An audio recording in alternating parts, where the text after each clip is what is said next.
The following program contains adult language, possible video game spoilers, unnecessarily long discussions, malding, ranting, tilting, and all the things your parents warn you about the internet. Viewer discretion is advised. It's Cranefreeze, the possible late-night show, depending on your time zone. Featuring Sue, Luke Word, Haraxmant, featuring the musical talents of the Tailored Voice. And now, straight from the corner of a room in California, the official Crane! Hey, welcome. Can everyone hear me? Am I good? Can you guys listen? Can you guys hear me? Yeah, am I coming in loud and clear? Loud and clear, everyone? Am I? Yeah? Good? Yes. Okay, guys, calm down. Calm down. Calm down. Calm down. Calm down.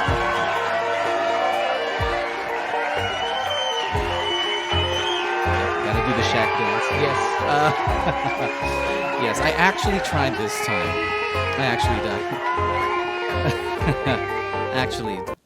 this time. So, welcome everybody to another episode of Cranefreeze, the episode, the talk show on YouTube, that people can come and just hear me pretty much talk shit about everything. Anyways, speaking of, Kuroi really wanted ramen. I'm just gonna go down the line and say hello, everyone. Hello, Shadowleaf. A lot of the people who came here early: Kuroi, Yazora, Robert Munch.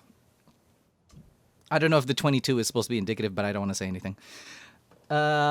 And of course, today we got our guests for today. As you've seen in the opening credits, we do have Mr. Luke Word. Luke. Hi, everybody. How y'all doing tonight? And we have our good man Harax. Hello, it's me again. Yes, it is a jacketless Haraxmant. So yeah, everybody, welcome to Cranefreeze. We have some stuff to talk about. I know that the last episode we did talk a fair bit about Arcane, but that wasn't enough. It was not enough. And thank you for paying attention to the tie. I actually did work on it this time. Last time it was a mess. I watched my own video and I'm just like, ugh, I look like a mad scientist. But actually, even mad scientists dress up better than I do. But anyways, yeah, so a lot of things to get to today. Not really in terms of diversity, but more so the fact that I really want to deep dive some stuff. I know we talked about Arcane a lot last time, but really like ruminating on it and really just like thinking about all of the stuff that we're talking about. And Arcane Act 2 is supposed to come out tomorrow. So I still have some things that I want to do, and even if you guys have not watched it yet, because I know that some of you will be binging it, you can in fact join us for bingo. So just so you guys know, today we have bingo tonight, which is we have a bingo card. You guys can get a copy of our bingo card, or you can create your own bingo card. And let's make some predictions, and let's see next week who actually got them, who actually is going to hit that sweet bingo. But yeah, so are you guys excited? You guys excited for the bingo tonight? Oh, I'm very, very excited. I think we've brainstormed a couple things for the card, but I'm interested to see what Chad comes up with, because Chat's crazy. Chat's wild. We don't know what Chat's going to come up with.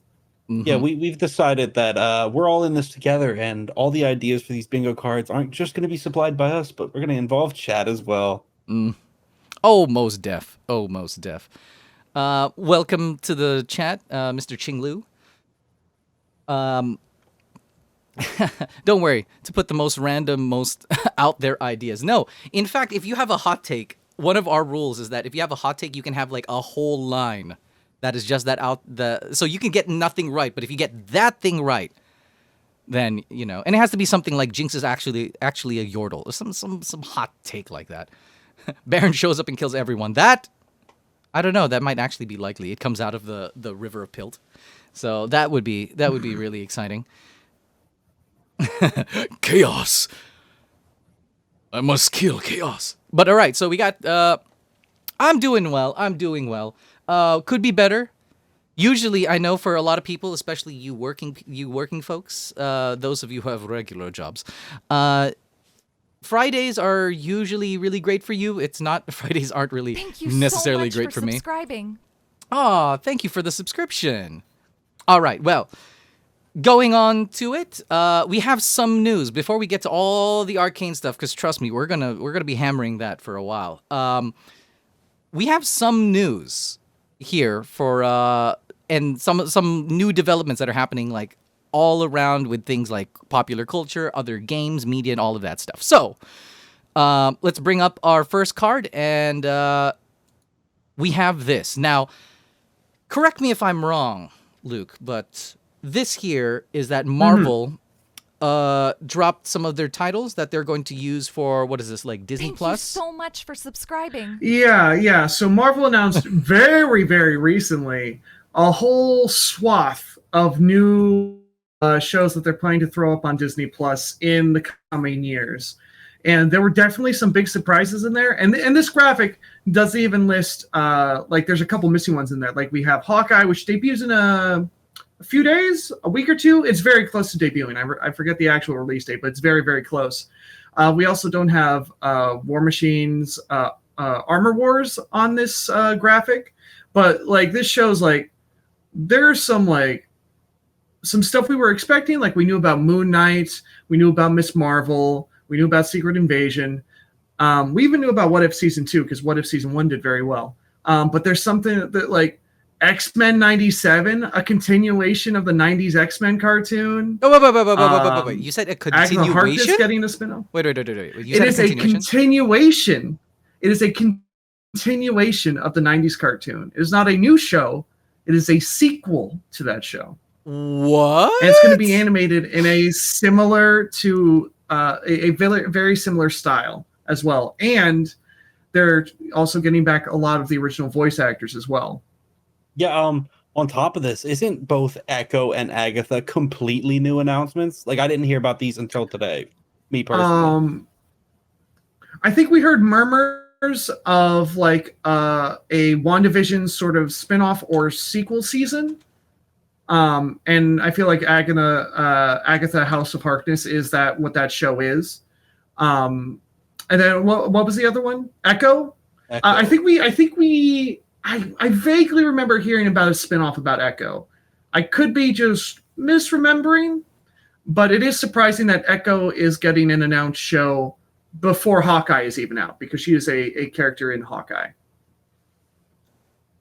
I'm still trying to wrap my head because I had a lot of things to say, and when I saw this card, the first thing I thought was, X-Men is they're just bringing the show back, but they're not. They're actually continuing. Yeah, it's not that they're bringing it to Disney Plus. It's that it is a continuation of the 90s cartoon. Yeah. The original show is actually currently on Disney Plus. You can watch the original X-Men from '97 right now.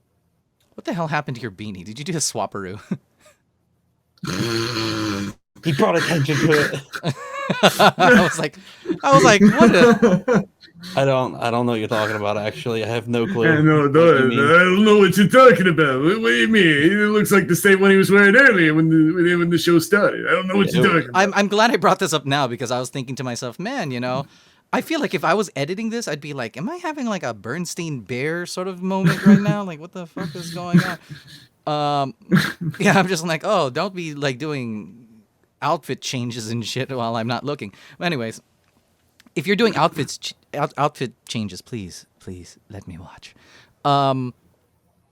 South Korea #1, yo. But I don't know necessarily what that is. Unfortunately, South Korea didn't win at League of Legends Worlds, so which is sad. People, because I was actually rooting for Damwon Kia to win, but they didn't. Anyways, so congratulations to Edward Gaming again. So, anyways, going back to this. I know there's a lot of cool stuff here. There's Spider-Man, all of this kind of stuff. Okay, well, yeah, whatever, right? But the thing that really... I thought that the Marvel Zombies was the thing that's going to be like, oh, shit. But the continuation. You said that they're going to try to do it in a similar art style. I don't know. Is it just weird? Is it just me? It's probably just me. But anyways, is it just me? But I feel like watching X-Men in that style with a completely different aspect ratio throws me off. Just the aspect ratio throwing you off. Just the aspect ratio. I'm just like, I'm used to it because it when I watch it, it sort of takes me back to when monitors and TV screens used to be more squarish. But Fair. no. Yeah, but I don't know. I mean, they could make it sort of like TikTok versioned in terms of its aspect ratio. Oh God.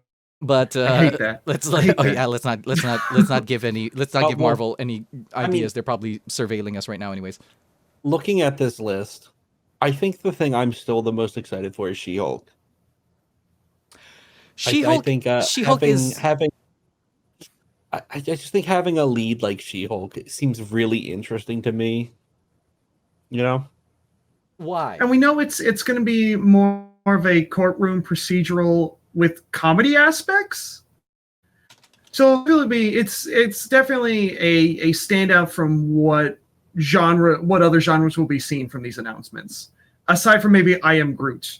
I Am Groot is kind of like this Pandora's box for me, where it's just like, is it like a prologue to how his race came to be? Is it like a history of Groot? Is it just like wee little Groot getting up to shenanigans? Is it going to be like just Stuart Little, but with little Groot just getting into trouble? I would like it if I Am Groot is the in-between and then the next Guardians comes out and Groot's an adult again. Like, I just want a Groot to be Groot again and not baby Groot anymore.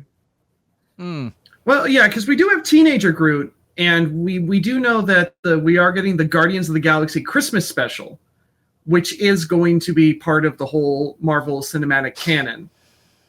So maybe the Christmas special will actually give us hints of what I Am Groot will be. Groot. Yeah, I sort of had the similar question with Yozora here. He's like, what Spider-Man movie is that? I don't know if that's a movie. That might be an animated series, correct? It's an animated series. The thing we've seen is the title being revealed, and it's very much in the style of, I think it was the 60s comics. Like very, very retro comics, and it implies that it's going to be animated in that style. I do know I read that the Spider-Man cartoon is going to be it's going to be canon to the MCU about some of the earlier fights Spider-Man does before the movie. Essentially giving us giving us the actual origin of the MCU Peter Parker, Spider-Man. Oh, okay. Well, I guess it's better to. I mean, if this is where they are sort of throwing the whole Uncle Ben story, then I think I'm okay with that. Mm-hmm. I think I'm okay with that. Same, I know that. I same. think we're sort of exhausted by the origin story of Spider-Man. I think one of the things that Marvel did well with Spider-Man was that they sort of started talking about him in relation to the MCU universe, as opposed to just like what he is by himself. And I think that's pretty cool. Marvel has been doing a very good job of like tying things together. Not as good of a job as Arcane has, but they didn't need to retcon anything because MCU in and of itself is sort of like this giant retcon. So, in that way, maybe in some way they're winning against Riot in terms of that. Because, in terms of Arcane, they had to retcon a few things. Not a lot, but a few. But it's been very tasteful. Another one of the things that I wanted to notice here is that I love how all of us are sort of, or you guys at least, because I'm incredibly confident in I Am Groot. Vin Diesel has a great track record. And all my eggs are in the Vin Diesel basket. Don't blame me, I'm not even going to make a joke about family. But me saying that is also a joke about family. But I love how we all just sort of like hopscotched around Marvel zombies. Like, we did. Well, I feel like that's probably, with X-Men 97, is probably one of the larger talking points, which is because Marvel Zombies is, of course, this big publication within the Marvel universe where, the entire entire universe gets inhabited by a zombie virus called the Hunger, and the universe gets wiped out, and then the zombie hordes start invading other universes. And we did see a little bit of Marvel Zombies in What If. Yeah, but is there anything more indicative that at the very least, like unlike Disney, because I know Disney is, they're having a little bit of an identity crisis in terms of like which audience they're trying to pander with. I'm glad that the MCU is very aware of their target market, and they're going after all of us younger millennials. Like, that's what they're trying to go for. Mm-hmm. They're just like, we're giving you... That's why, look at us. Everyone's like watching this. They're just like, okay, Miss Marvel, all right, She-Hulk, all right, What If, okay, all of that. X-Men 97, like, we're totally... Actually, they're putting bait in front of us, and we're looking at the string, and we're like, oh my God, string. Like, this is so insane. Which is really funny, and more on the X-Men 97 front, because DC is putting together a new Batman animated show with a lot of the same creative team behind the original Batman the Animated Series, and that's going to be the next big Batman animated show. But it doesn't have the same weight. Honestly, it doesn't have the same weight. It's true. I think it's because the animated series canon. I'm not going to call it just because Batman the Animated Series ended a long time ago, and then it continued on with like Justice League, right? And Superman, Justice League, Static Shock. There's there's a plethora of those things. In a way, it's almost like DC created the first DC animated universe, but they really did. They really did, and then failed when it came to the movie front, which is. I guess that's part and parcel of the whole DC MCU kind of fight. And the thing is, just a little segue, I actually want DC to do this well. I'm waiting for DCU to actually perform well, because they would be crazy if, I don't know, maybe when I'm old and I have children or even grandchildren, but I'm really hoping for one day to finally have one of the biggest crossover in nerd history, which is Marvel versus DC. That would be stupendous. Stupendous, and it can go Avengers versus Justice League, yeah. It would be insane. It would be absolutely insane. But anyway, sorry. Going back to sort of my point with this, a lot of the things that are on this sort of card, the problem with it is that it's sort of a mix. I like how they're sort of like mixing in and out, like what some of the things that us quote unquote target market is looking forward to, and then some of the stuff that they are sort of pushing with sort of the people who are jumping into Marvel via the MCU, and that's kind of like what they're doing with like Agatha Harkness, and like. I don't even know what Echo is about. I know that Ironheart is supposed to be that's supposed to be Riri, right? Like the little black Riri girl Williams, who is supposed to take on the mantle of Iron Man. That didn't do particularly well in the comics, but there's many reasons why things can do well in comics and then like do poorly on screen, and vice versa. But you have stuff here that is one thing that I'm really looking into this before, like that. This is probably my last take of this sort of news card right here, is that we're from this phase. It seems like we're getting a lot of world building, but we haven't hit plot yet. We haven't hit plot. No, we definitely haven't yet. Like the closest we've gotten is probably Loki, because it definitely seems to be that they're building up Kang the Conqueror as the next big Marvel villain, because we also know he's going to be in Ant-Man and Wasp Quantumania. So it seems like they're building it to him. So yeah, really everything is more isolated, or like with Spider-Man, it's probably a prologue. Agatha might even be a prologue, because we might learn more about her history, or she might escape her like mind control hex that she's put in at the end of WandaVision. Marvel Zombies might be isolated. She-Hulk is kind of up in the air, but definitely feels like you're probably right with that one. That's probably world building. Moon Knight seems more like a character piece to me, like it's more of like introspective, and we may learn a couple things about the world, but it definitely feels like it'll be more character focused. Ironheart, another one is up in the air for me, but that one will probably feel more connected because she's innately, connected to Tony Stark. So that one will probably be a little bit more plot heavy, at least interacting with the other Iron Man cast, I imagine. Secret Invasion also has a lot of potential to build up to a next big plot because Secret Invasion was a big event in the late 2000s where Skrulls took, it's a Skrull story. Invade. Yeah, that's the Skrull story where they invade the Earth, they replace a bunch of people. That's what Secret Invasion is. We've already had hints and pieces from like the Captain Marvel movie and WandaVision. We had a little bit of a Skrull show up in there. So that one could also lead into more of a bigger picture plot, especially with other things going on with S.H.I.E.L.D. and Sword. And maybe potentially Vision and Wanda, maybe. Vision and Wanda. So it's not like that left us hanging. Yeah. While we're still on Disney Plus announcements, I should let everyone in chat know that officially Shang-Chi and the Legend of the Ten Rings is on Disney Plus today. What? I have to go watch it now then. Today?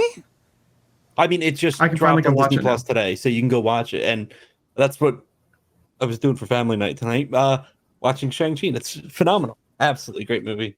Would recommend. Yeah, well, I've had some problems with Shang-Chi. But like with all that being said, since we do have the 3 UI guys here, we're going to go on to our next segment.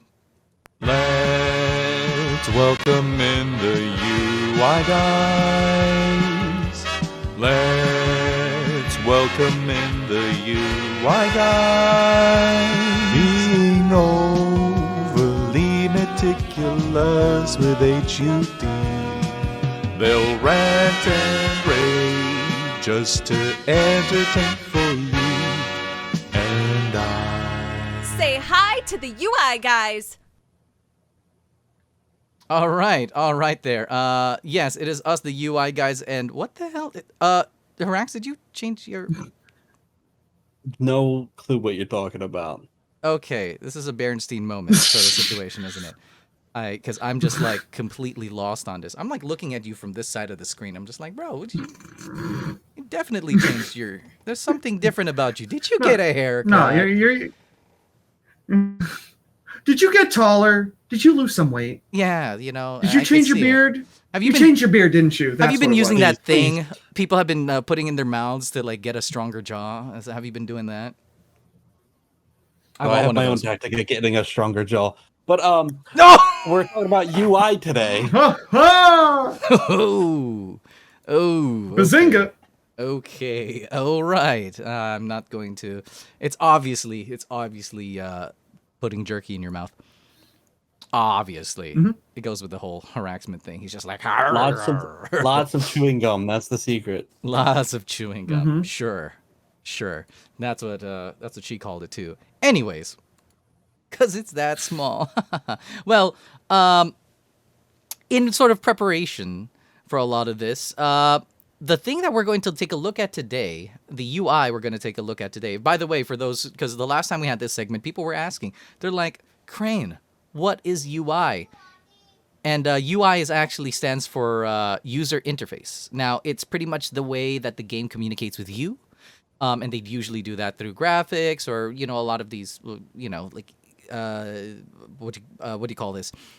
Well, essentially a lot of things that can tell you about the game. It's so funny because the last conversation I had with somebody was asking when I gave this explanation, they were just like, "Oh, so does Paimon from Genshin Impact like count as UI since it is giving you information?" And I took a pause. I was just like, maybe, and maybe that can be one of our topics. Quite. Maybe. Well, yeah, we will have to discuss that at some point. We should definitely talk about Genshin Impact UI. Most definitely. Interesting. Yes. All right, so this is the first one we're gonna take a look at. So if you guys can't see here, this is from what is this from? This is from Forza Horizon 5. Forza Horizon 5. Gotcha. And what we're looking at here is your main menu screen, which includes multiple tabs, so they separate a lot of their information across different tabs along the top there. But the main menu itself consists of a world map and some options for your weekly tasks or your story adventure.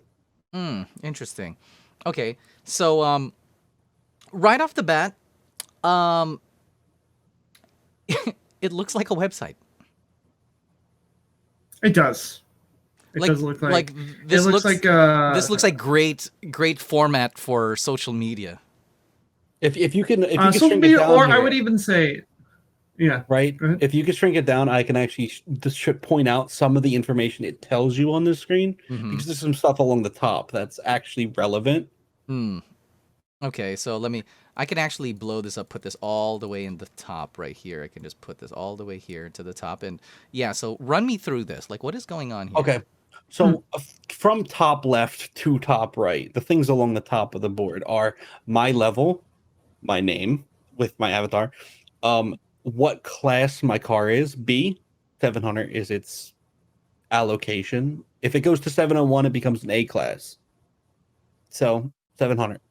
What car I'm driving currently. And on the right, you have my current money, my CR. And that is supposed to be a bar that tracks the progress to the next story.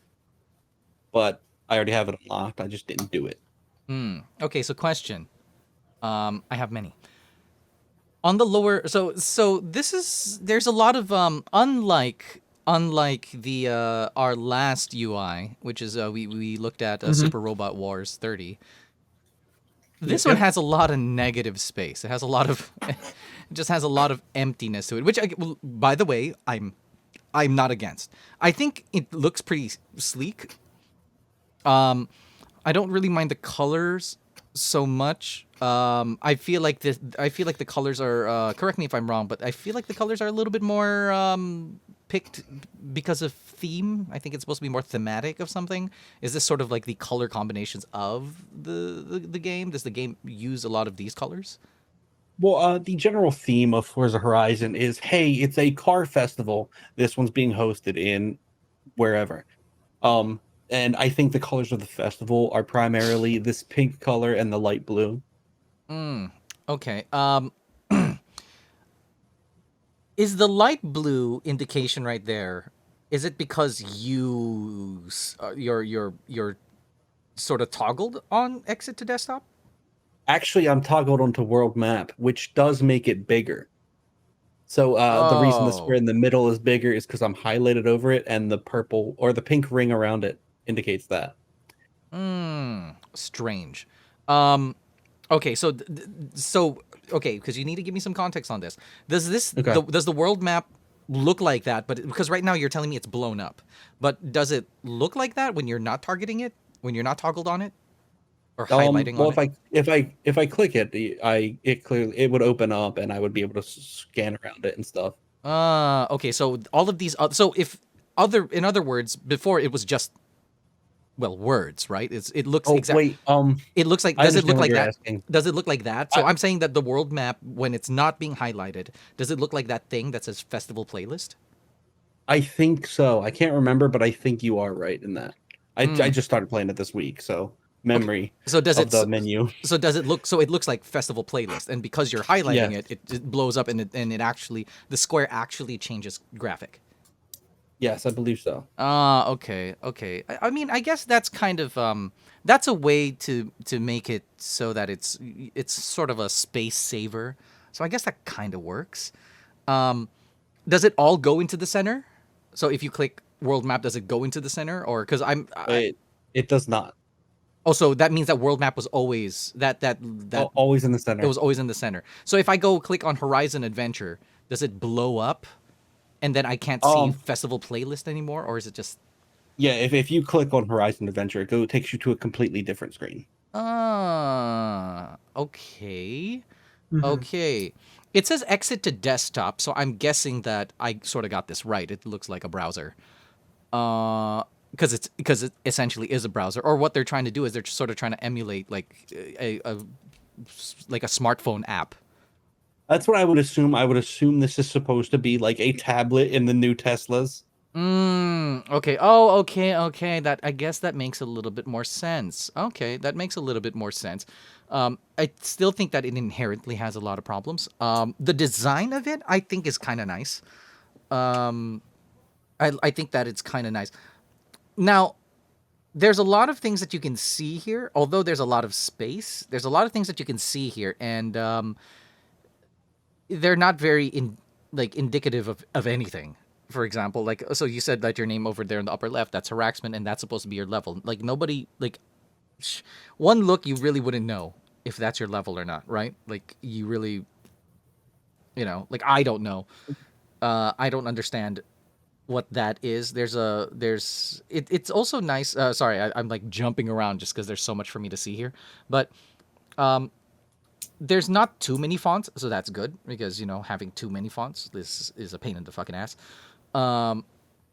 But yeah, when it comes to the numbers and stuff, I love how, see, when you have that part there that says CR,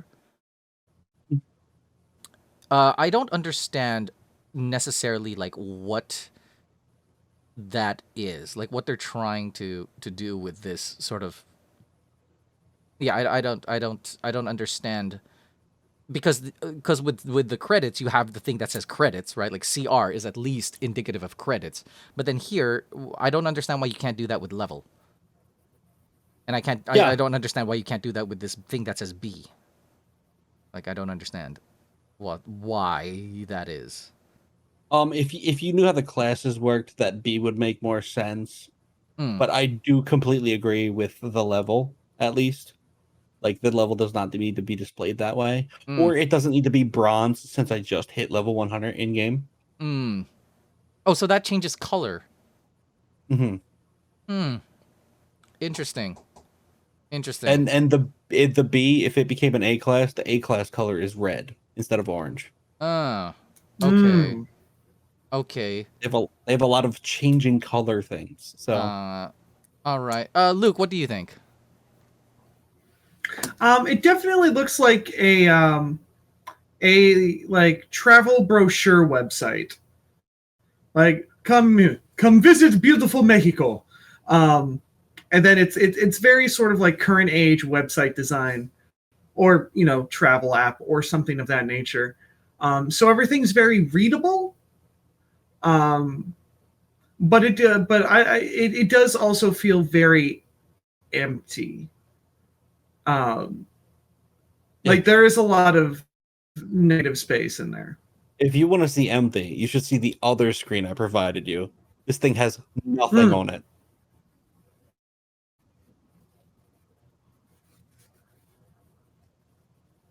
Mm-hmm.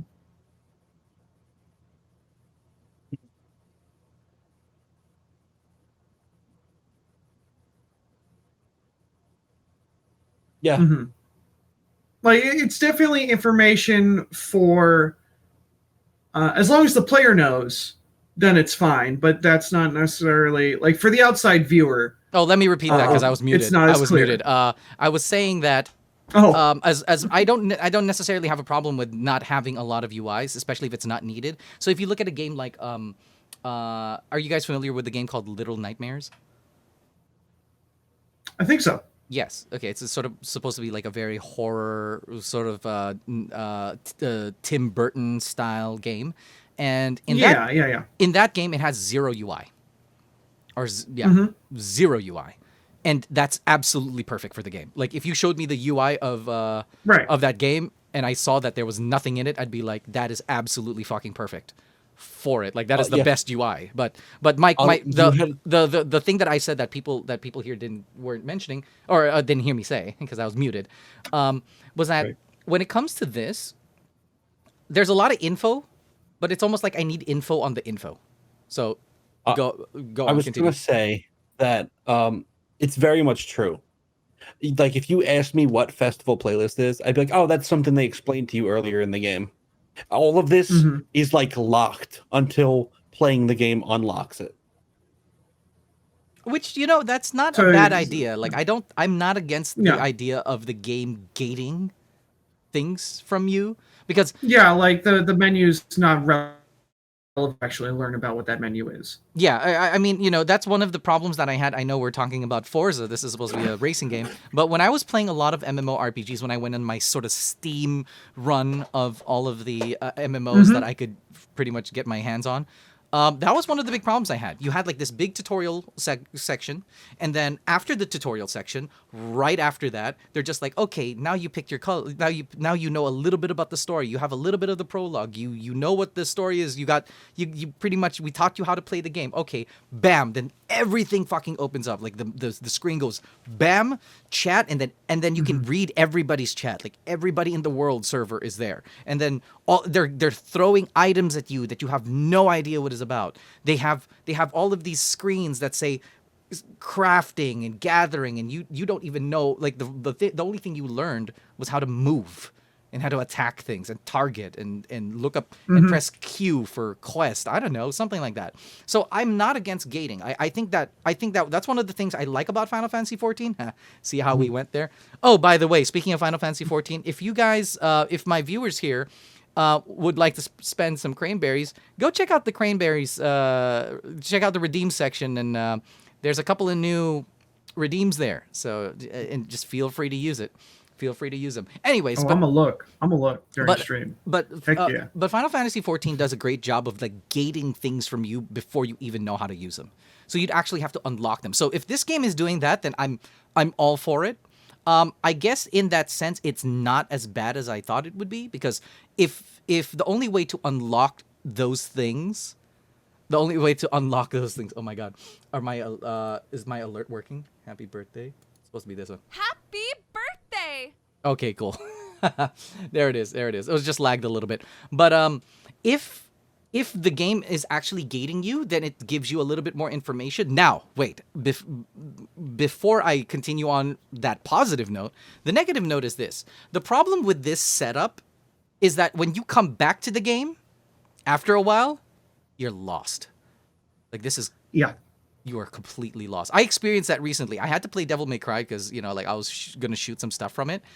And I came back halfway through, because I saved halfway through the game, and I played it again, and I was just like, outside of me having, like, Genshin Impact hands for Devil May Cry, I know that pain. I know that pain. Yep.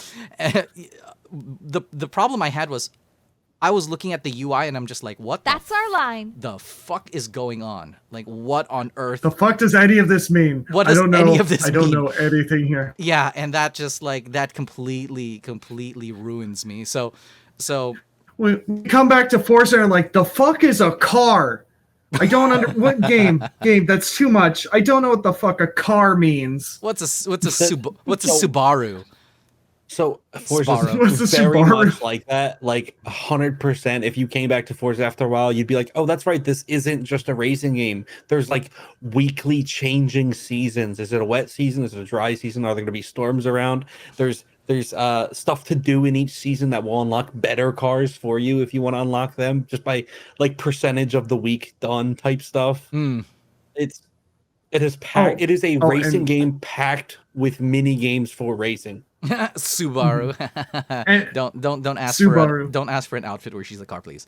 No, she's just gonna be a giant pizza. Oh, Subaru. Yes, Subaru. Hey, good. But I was watching Harax's stream, which is twitch.tv/Haraxmant. Oh, okay. Thank you for and he hey, I'm gonna plug my buddy here. But one of the things that I found horrid about the UI in this game was he was trying to, he's an achievement hunter, and he was trying to find information on an achievement, and he was searching through menus for tens of minutes, trying to figure out where the counter was for this singular challenge, and it could not be found. He could not find it until he actually achieved it. I was looking through the accolades button there because I thought if there's an achievement for smashing 500 of something, they would have a counter somewhere in the accolades. I couldn't find it. Turns out there was one once I reached the 500. It said, hey, you got unlocked an accolade. I was like, I couldn't find it. It existed. Ugh. Well, I mean, that's some of the problems too of the when you gate things, unless they're scrolling down. And you know me, I hate really scrolling down. But that's one of the good things about scrolling down is that if you have menus that are scrolling down and you add something into it, it's a pretty easy transition into it. But if you have like sort of these blocky things and you're always using them all the time, you know how your hands sort of have like a muscle memory to like where each part of the menu is supposed to be, and then they add one smack dab in the middle of somewhere, and your hands are just like, oh, that used to be where settings were, and now it's not, and now I'm fucked. You now I'm always going to somewhere else. Really painful to that extent. What? 4 of the options on the screen currently lead to scrolling pages. Festival scrolls, adventure scrolls, world map scrolls, and accolades all scroll. Wow. Oh, actually, going back to, because you were talking about like Genshin hands. Because one, I definitely suffered with that when I was playing both 14 and League of Legends at the same time. That was painful. I would hit all the wrong buttons for both games all the time. But going back to last Cranefreeze with Super Robot Wars 30, there's a very distinct command in Super Robot Wars 30 in the previous game, and stay with me here. SD Gundam G Generation Cross Race. There we go. They got to put in all their prefaces in there, but there's a distinct controller input and they're the same type of game. They have different mechanics and little intricacies here and there, but to zoom in and out on the map is handled differently. The same type of, what? SD. What?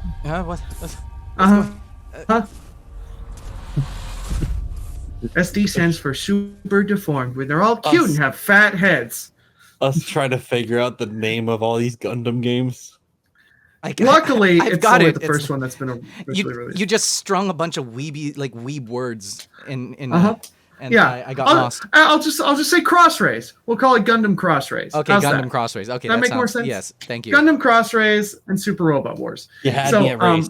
But okay. So you can zoom in and out on the battle map, but both games handle that very, very differently. Where Super Robot Wars, you just do up and down on the right analog stick if you're using a controller. Makes sense. Okay. Not so in Cross Race, their immediate previous game. You had to hold back or select, whatever your equivalent of controller is, and then go back and up or down on the right analog stick. When it's really not needed, because the right analog stick doesn't do anything else except zoom in and out of the map. So it's really an unneeded command, which they did fix for Super Robot Wars.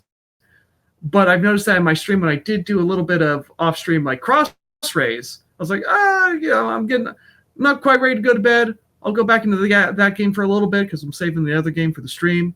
And then I come back to Super Robot Wars, and I'm like, oh no.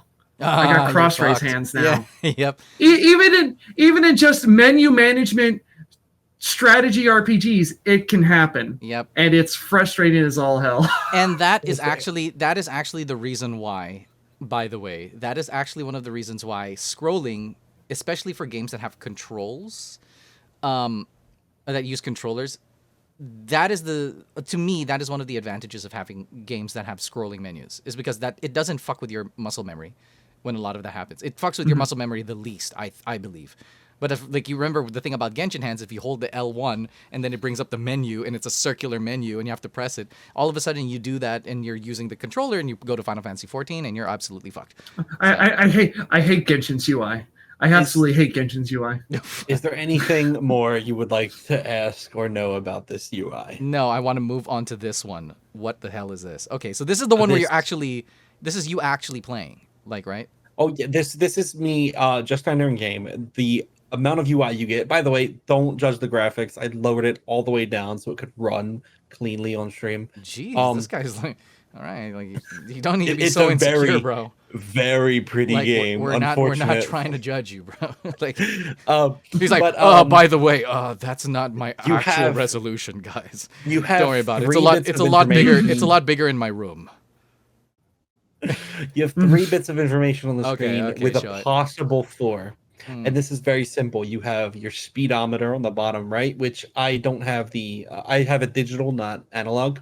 You have a map on your bottom left, your mini map, and you have a little notification that popped up telling me that, hey, I disconnected because this game's broken right now. Really simple.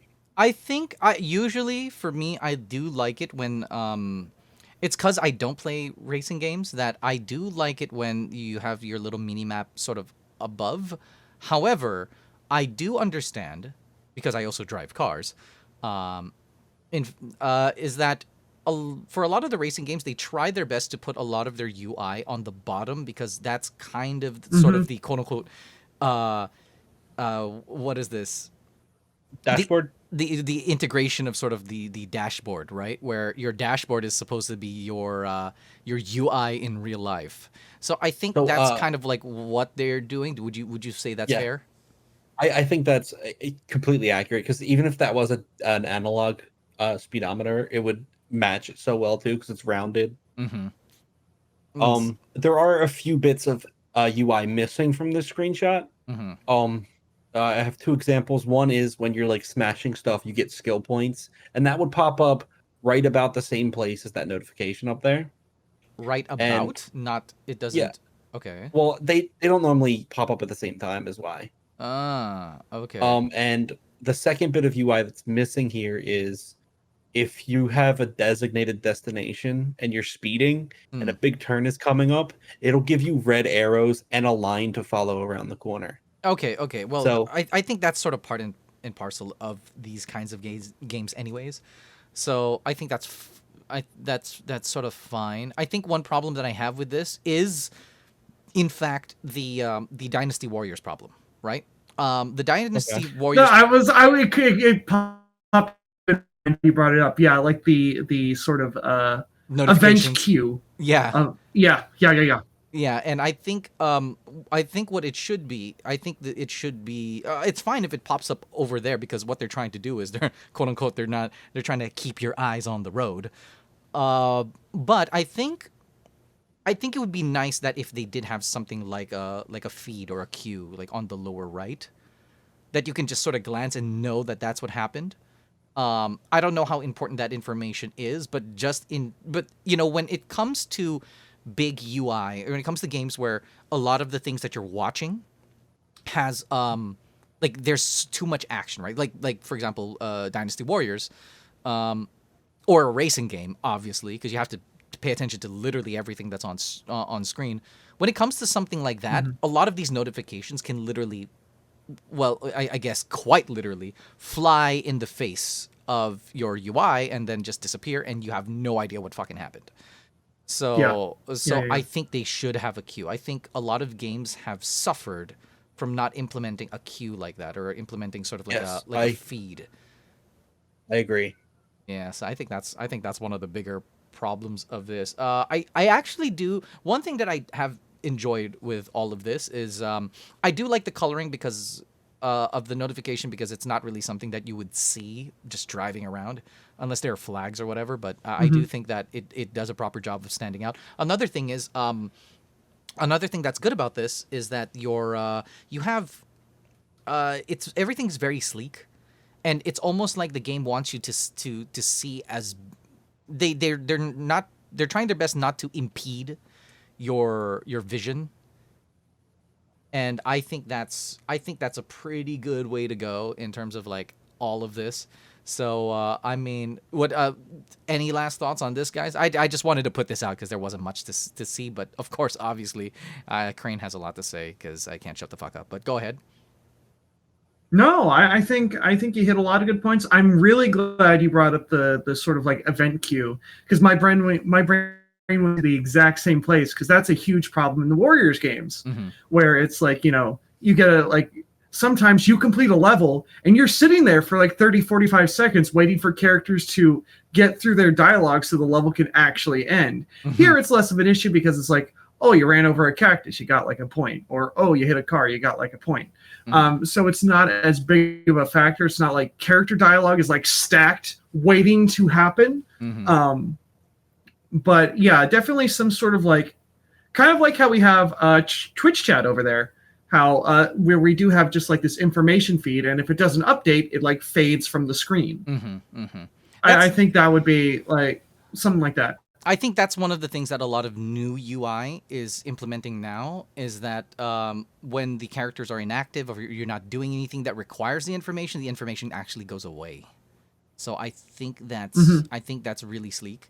I think that's really I think that is a sort of design philosophy that games need to sort of move forward with, especially games that give you like a lot of Shadow Leaf here is mentioning it, but the more cinematic the games, the more you don't want it to impede your experience, because that would suck. I mean, there are plenty of memes all over the internet of actual cinematic scenes where they Photoshop like health bars and shit, and that's really funny. But in reality, in all practicality, that's a nair. We don't really want that. So yeah. I think one of my favorites that I've seen. A quick little segue is it was from the Telltale's Batman game. Oh. And I saw a video of someone who put health bars on like the Batman Bane fight, even though it's just like cinematic and quick time events. I was like, this amuses me. This amuses me greatly. I think it's funny because we talked about how little there is on this screen. And there's so little on the screen just by bringing up your overlays. It's almost all disappeared now. I know, it's gone. We have more UI in your overlays than this game has. Than the game itself. Which, you know what, is to its credit. Anyways, but yeah, that's it for the segment of UI, guys. But this is not the last for Forza, I believe. So here we go into overachieve with Haraxmant. That's right. What is it? Man. Don't fuck this up, bro. Underwhelming or overachieved. Leave it to Harax. It's achieve or deceive. Yay. My little jingle. And that's right. Today, as Crane has clearly said, we are talking about Forza. Yes. Because that's what I achieved this week. And we have a selection of 5 achievements I chose. Once again, I'm going to stick it at 5. We're always going to have 5. I got a lot more than this, but these 5 particularly, I think, are really good talking points on what I believe should be achieved, right? Let's see.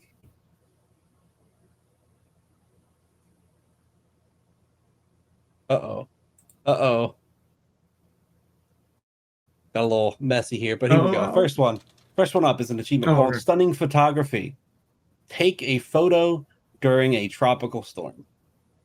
Which the storms in this game are phenomenal. You drive like directly into a dust storm at one point in this game. This achievement is obtainable and it kind of encouraged during one of the story segments of the game, which I don't like too much because this achievement's like optional. Wait, there's a story in a racing game? Absolutely. Okay, I mean, whatever floats their happens every once in a while. Like I don't like the circumstances of how it presented itself, but the achievement of taking a photo during a very pretty tropical storm, I'm all for. That's an achieve for me because it's just so pretty. It's good, like it forces your players to do more things.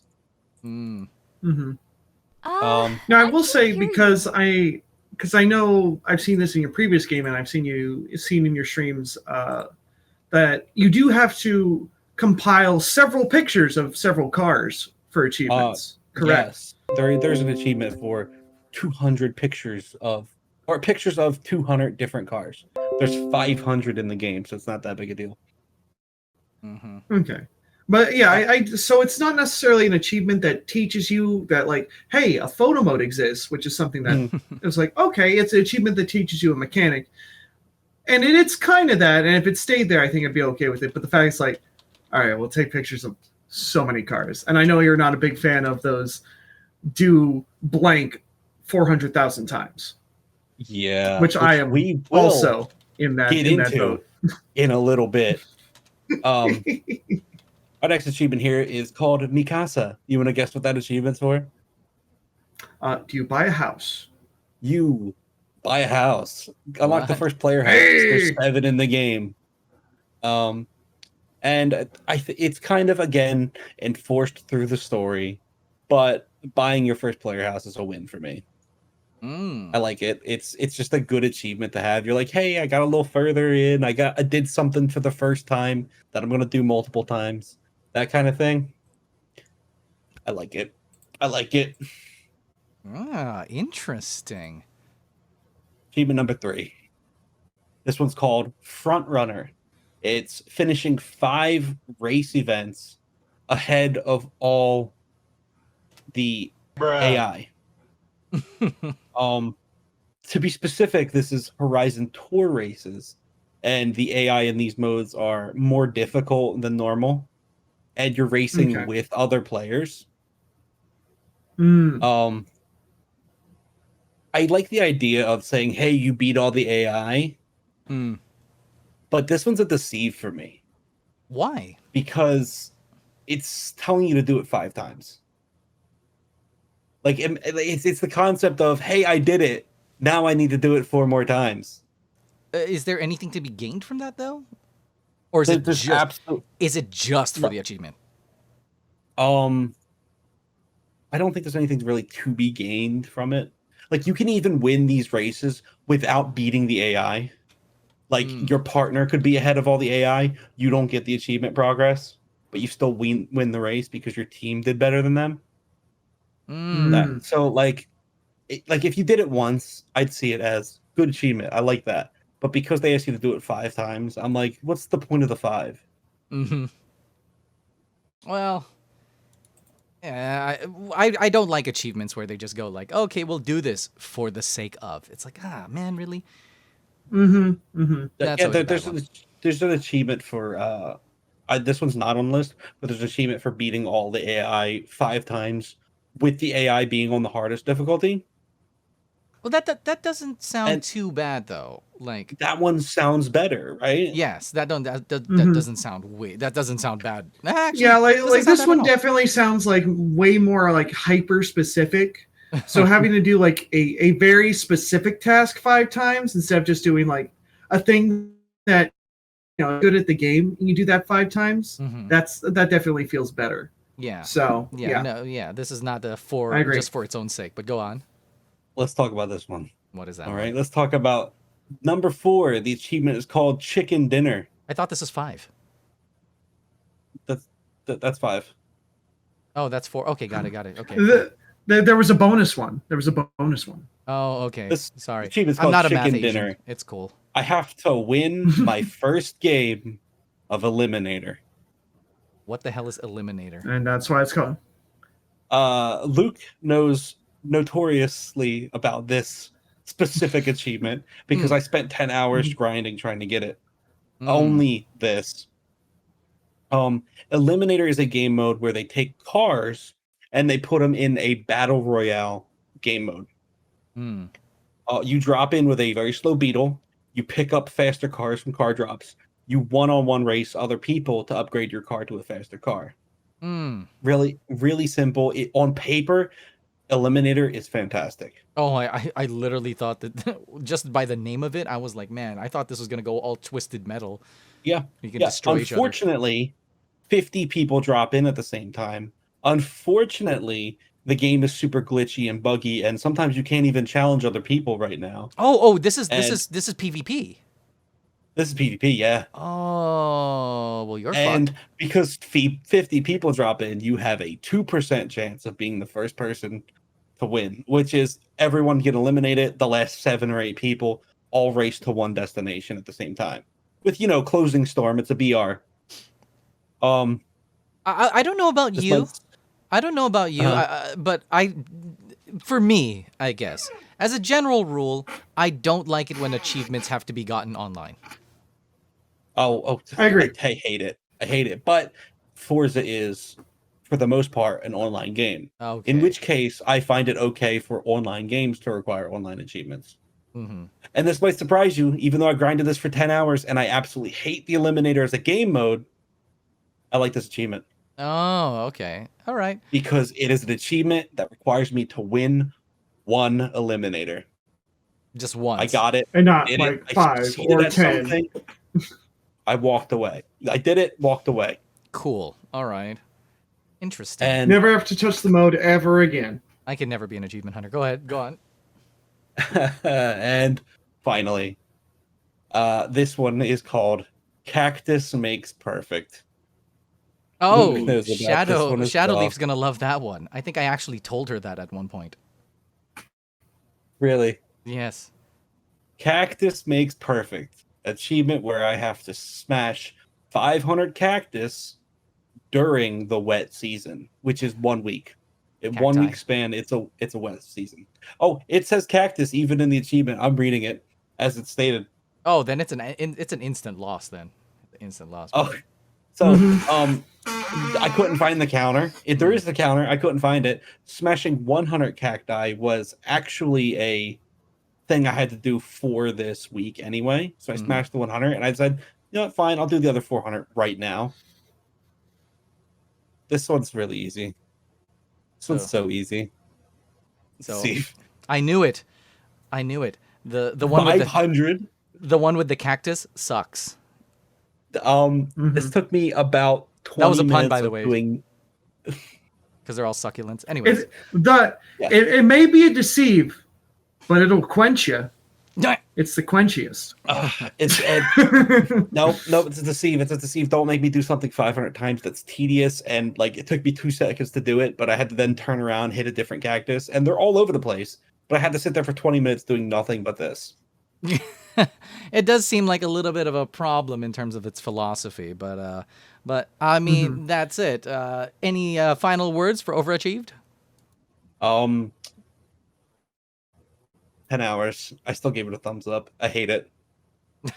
I enjoyed the dichotomy of hate the mode, but you know what? I can stand with the achievement.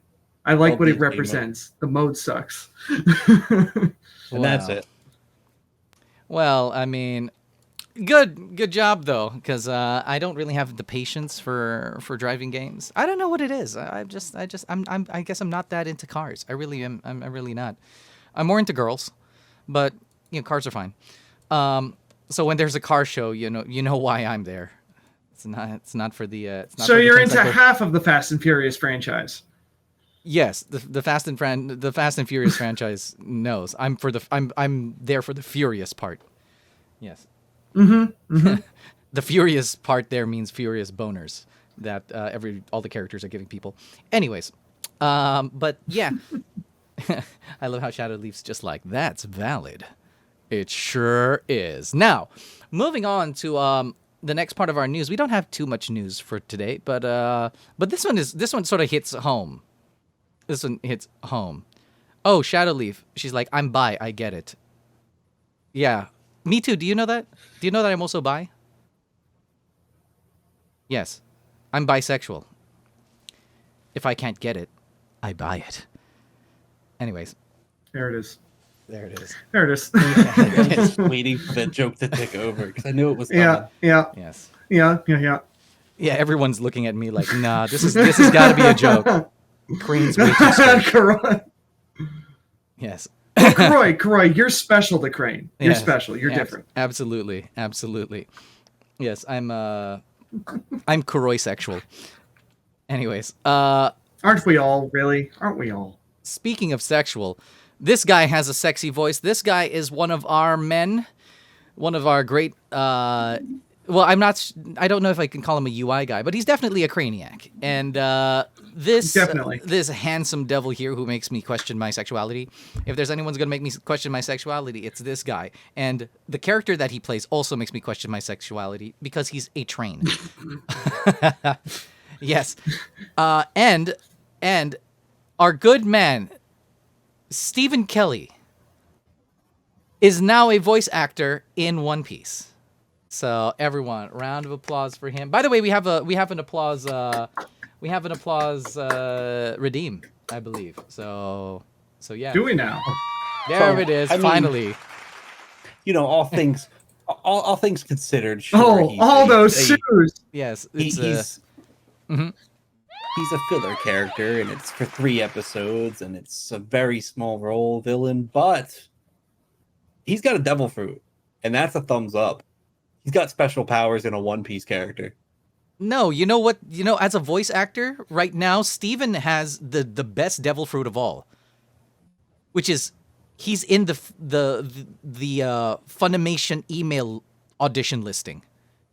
Meaning, when it's a very powerful devil fruit. That's the most powerful devil fruit. Don't get me wrong. I wasn't shitting on the role. I was saying that even though all those things, I'm still impressed. Yeah, no, massively impressed. Yeah, but the point. I mean, I think, yeah, personally, if they were smart, they'd recast Akainu to Steven. I think that is the smartest choice they could make. Okay, so just so you guys understand, all right, because I don't know if you really feel the gravity of the situation. I'm sorry, I had to Seraphis it up because we're talking about him. The thing about this is that this is the best thing that could have happened to him being casted in One Piece, because you're just like, it's a minor role. Like, it's like, no, it's not. It's not a minor role. What a lot of these roles are for long-standing anime is that when a new voice actor joins the scene and they get to voice a character that is sort of in passing, that means that now, because of that, they are now in the running for more important characters that have like much better longevity in the series. Because if he voiced this character and the character was like there forever or for a very long time, well, that's the good thing about the role, right? But because this character is maybe there for 3 episodes, when a new character comes out, like a villain, and I need Stephen Kelly to play a villain. He needs to play a villain. So the moment he does that, the moment this character is gone, he's forever in their listings. He's forever in their listings. And the thing is, he got this role because he was doing a lot of work with Sound Cadence, and Sound Cadence is do you remember that, Luke? It's our friend Amber Lee Connors. Mm-hmm. Amber's company. Yep, it's Amber's company, and Amber's company is has been doing a lot of work because she's been able to. I think one thing that she's done well is that Sound Cadence has been really being able to utilize the power of remote recording. And that's something that a lot of people in Funimation have been having a problem with. So she's been able to sort of grab people who can record remotely, give them direction and all of that stuff. Obviously, these are a lot of people that she trusts, and who can't trust this guy? Like, I feel like when I direct him, honestly, he should be directing me. He's that good. I'd be like, you should do it this take. No, Crane, you don't understand. I think I should be doing it this way, and you should be directing me this way. Yep. I'd be like, okay, say it this way. And he goes like, all right, I'm sorry, I made that mistake. Let me try that again. And he says it. I'm just like, wait, that mistake is better than what I had in mind. Anyways, you're hired. I'm pretty sure that's how it all happened behind the scenes. But it was funny you referred to this character as a minor character. They work in a mine. Oh, so it's a minor. If they were underage, they'd be a minor. Oh shit! It's One Piece. He could be. Yeah, well, that's the one piece of evidence that will bring them to jail. But yeah, but when it comes down to all of this, it just means that because Sound Cadence is doing a lot of work with Funimation, this really opens up the opportunity for Steven to get cast in even more things, and God forbid he might even this is his road to finally being in Final Fantasy. And, dude, I can't stress enough how proud I am to because when I got into voice acting at all, right, One Piece is still like one of the only anime I actually watch. And I not only know a guy now, but I have worked with a guy, not one-on-one myself, but we're in the same things. That's exciting. That's so exciting for me. Nah, well, I mean, that's to me. No, well, Steven of all people deserved this. In fact, it's sort of good that this is happening to him, because for a long time I would always consider him the secret boss of voice actors. Like, people don't really know that he's there, but when you find him, he's a whoop your ass, and then all of a sudden, you know, your whole gaming experience becomes about just him. There it goes. Like when you hear when you see like, interviews and like they'll have actors talk about an actor's actor. For us, that's Steven. Yes. Absolutely, for us, that's Steven. Yep, Steven is our actor. In other words, honestly, if I nailed a role before he did, then the world is like completely unfair. Like the world is unjust. Like it's one of those things. I hope Steven is watching, because I've always said that. It's just like if someone comes up to me and it's just like, hey, you know, would you like a role in Final Fantasy? I'm just like, have you heard of Steven?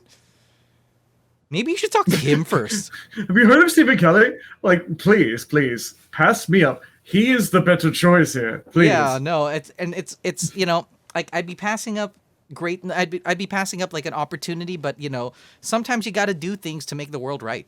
You know, sometimes you got to be the change that you wish to see in the world, and the change that I want to see in the world is I need this guy to be voicing other things. Now, what I'm going to show you right now, even though we're all voice actors, I'm going to show you why he got hired and the three of us didn't get hired, with our new segment called The Wheel of Voices.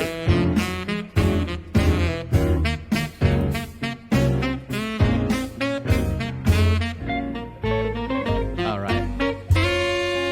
Yes, this is our segment called The Wheel of Voices. And yes, this is our in this little game show. This is the first time we're gonna have the Wheel of Voices here, and this, of all the game shows, is the thing that I've been dreading the most, because nothing will expose me more than this. But I do it because I love all of you. I do it because I do it for you, the people. Anyways, all right. So what's gonna happen? What's gonna happen is we're gonna go down the line. We're going to go down the line, and you're going to see, like, there's these two things right here, just to explain to you. It's it's like Wheel of Impressions, but we sort of stole it. What's going to happen is that you are going to give an excerpt to us. You're going to tell us a line that you want us to say. It can be a line from anywhere. It doesn't even have to be a line from anywhere. You can just give us, like, a whole set. And it has to be, you know, be fun and give us a little bit more than just, like, a word or two. All right, don't be like Rammus from League of Legends. Be like, okay, you know, no, nothing like that. All right, what we need from the audience right now is, please type in chat right now what you would want any three of us to say. And what's gonna happen is that once it lands on somebody, all right, because I have a little die here, a dice. Sorry, it's singular. Or is that plural? Whatever. I'm gonna cut that part You out. had it right, and then you messed it up, but okay. No. Anyways, so because of that, I'm gonna roll the dice, and then I'm going to show, or the die, and then we'll see who gets to go first. And then what's gonna happen is we have these two randomizers here. The first one will give us the context. So you're going to tell us what to say, and then the person has. We're going to randomize a context and then a character voice that he has to do, right? Now, it could be anything. It could be a voice that we can do. It could be a voice that we can't do. But whether it's good or bad, it's all entertainment and it's all for you. So, are you guys ready? Let's see who's going to go first. The suspense. Luke is going first. Luke. Oh boy! Yeah, boy, how it wasn't me. Luke is going first. Luke is going first. All right, now. All right. Okay, so Omet says, Toto, I've a feeling we're not in Kansas anymore. All right. Fair enough. All right. Let's look at the context. A classic. Wizard of Oz. Yep. All right. So let's see what we got here. Let's see what the context is going to be. Reprimanding. You have to say it like you're reprimanding somebody. Okay. All right. Poor Toto's gonna get a swift verbal lashing. And then the character that you have to play, it has to be in the voice of Wedge. Okay. Well. Wow. Okay. Well. All right. I really get to flex my stuff is Wow. Wedge. Wow. Sweet, innocent, cinnamon roll wedge. Okay, has to now. be an asshole. Okay. We need to fix this thing. I need to definitely. It's because we know he's a cat person and he's talking to a dog. Okay. That's why. Perfect. That's All right. obviously So why. so when you want to start, go ahead, man. Go ahead. Take all the time you want, bro. All right. Crack my neck in about 18 places. It's required. It's required, chat. That's how you start every voice acting session. Mm-hmm. All right. You warm up a little bit. You get your voice going. You go. You get your throat ready for voice acting, chat. So Wedge is about here. He's a little bit higher than my normal voice. He's like I said, a little cinnamon roll. So he has to be reprimanding. He's talking to Toto. Mm-hmm. Toto, I have a feeling we're not in Kansas anymore. But it's not really your fault. I'm just going to hug you and squeeze you, and you're going to be my friend forever. Duh. Forever, Toto. Okay. I didn't need that in the script, but okay. All right. Okay. Not bad. All right. Let's flip a coin, and let's see where we land. Harax. No. We should roll a two-sided dice. No. Right. A two-sided dice. Yes. Okay. which is in fact a coin. So here we go. Okay. All right. Give us a line. Give Haraxmant a line, people. Oh, here we go. I wish it was you. I wish it was you to die instead of them. Okay. All right. So that's the line. All right. Now let's see what the context is going to be. Suddenly happy. So you have to change up your tone halfway through. Okay? Suddenly happy. Okay. All right. Now, okay, let's see which character you're going to get here. Joker. Okay. Okay, that's easy. All right. I'm expecting a good performance out of you because this one's kind of an easy one. Okay. Oh, I wish it were you. Oh, I wish it was you to die instead of them. Oh, okay. Not bad. Mm-hmm. I felt like the line is sort of a jokery line anyways. It is. It was very jokery. How serendipitous. It's very serendipitous. It truly is. It was almost all the planets aligned for me, so. Okay. That lined up well. All right. Ba-dum-tish. We're gonna do two rotations of this. So I'm the next one, and then we'll just follow that order. So that is the order for today. It is Luke, and then Harax, and then myself. Yay, Morgana! What's up? Okay, since Morgana's here, Morgana should pick a line that I would say. Morgana, pick a line, any line that you want me to say. I'm here for a good time, not a long time. Okay, we'll go with that. I'm here for a good time, not a long time. Okay. I don't even understand the context of that. It's something along the lines of, hey, you can't do drugs, they'll kill you. And it'd be like, hey, I'm here for a good time, not a long time. Okay, cool. All right. So it's carpe diem, right? Essentially. All right. So let's see which emotion I got right now. Let's see which. Suddenly happy again. Okay. All right. Fine. Okay. Fine. I'm not gonna fuck with this again. Let's see what we got here. Just lands on Joker again. No, imagine. Okay, pick a random. All right, let's go. Furion. What the fuck? Okay, so I have to like Johnny Young Bosch it. Yeah, you gotta JYB it up, my friend. Oh fuck! How do you practice like JYB? Breathing a lot. I'm here for a good time. I'm here for a good time, Not a long time. That's as best as I got. I must have been peeking all over the place. Great. It's funny because it sounded. I think my first half of it sounded more like JYB, and then after that it's just Crane. That's okay. So we're gonna go around. Oh, Morgana, thank you. See that, guys? I got an applause. You guys didn't. It's all right. You guys can fix that. You guys can fix that. All right. So so Luke, it's on you again. Me? What is Luke going to say? What is Luke going to say, people? What am I going to be saying, Chad? What is Luke going to say? Horrible, awful thing do you want me to say? What is Luke going to say? Come on, give us a. Be all that you can be.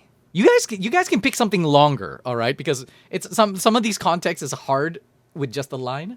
You know, it actually would be easier for us if the lines were longer. But you know what? That's what it is. Be all that you can be. That's what we got. Be all that you can be. Oh, saved is like saying, I got one. Wait. I dare you. I trusted you. No. Okay. Okay, we got a lot now. Oh damn, we have a lot now. Well, we'll do one. We'll do this. Okay, we'll do Morgana. We'll do Morgana. We'll do Morganas. Okay. So what was the line? What was the line? It was be all that you can be. So you got to be dramatic with this. Okay, let's see. Pick a random one. Here we go. Here we go. Da, da, da, da, da, da. Heartbroken. Okay. You got to be heartbroken. Heartbroken. But okay. But you have to play it in the voice of Buggy the Clown. I was feeling it. I was feeling the Buggy. Buggy the Clown. No. Okay. But you have to But you have to do it heartbroken. You have to do it heartbroken. To be heartbroken, Buggy. What made Buggy the Clown sad? When he couldn't get the treasure off the sea floor. When he couldn't rip the hair off Red Hair's head. But he was heartbroken. How would he do that? All right. Be all that you can be. Or I'll kill you. Insult my nose. Don't insult the nose. Okay. Got you. Okay, all right. I see you. I kill you. I kill you. All right. Oh, there we go. I kill you. Okay, there you go. You got an applause. All right. Yeah. All right. We'll go. Okay, so Harax, this is your turn again. Harax. Okay. So with Harax here, let's go with so the line that I think we'll go down the line. So Kuroi said, "How dare you? I trusted you." No. Okay. So we'll go with that. All right. Okay. Here is the context. What is your context? Confession of love. It says confession of love. Okay. Confession of love, and your character is Joe Swanson. Re-enter. Someone please re-enter the line in the chat for me. Okay. It's how dare you? I trusted you. No. Okay. Here we go. I got you. There I gotta get into the. Okay. There. Gotta get into the voice real quick. Let's see. Goose go, Poison. Goose go. Hey, Peter. Cusco, the poison for There we go. Cusco. Right. This is gonna be good. Poison for Cusco. This is gonna be good. Oh yeah. This is gonna be good. Okay. Oh, dare you? I trusted you. Oh no. What's that? No, it's got to be a confession of love. Is that a confession of love? I mean, how do you oh no as a confession of love? I don't know, but I didn't feel like you loved me. Well, love is devastating sometimes, Crane. But I didn't feel the love. Okay. I didn't feel the love. You want? Okay. Well, that's fine. All right. That's you want to? Or you want to try it again? You gotta. Oh, yes. you're gonna go. Okay. He's doing it again. Okay. I was just teasing you. I was just teasing you, by the way. But I mean, if we get a second one, then that's mine. Peter, I'll tell you.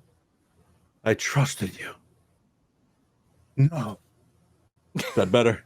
There we go. I had a little bit of a Pee-wee reaction. So I don't know how you shout elongated no in love, but all right, then okay. So which one do which one do I have to do now? What's the? Because I know people were. Let's see. Why do you walk around as if you're? Here, I'll just copy paste it in chat for you. This was shit, that's a long one. All right. Shadow's I get the long one. You get the sentence. Well, that's you changed the rules partway through. I did. So. Well, I didn't change the rules. I did prefer something longer. But why do you walk around as if you're somehow less valuable than the rest of the world? Shit. Okay. Why does that hurt me already to read? All right, let's pick a random. That is the line that I feel like could be read in almost every context. Really now? Preaching to a congregation. What the fuck? Okay. I don't remember that one. Okay, which character? Please don't hurt me.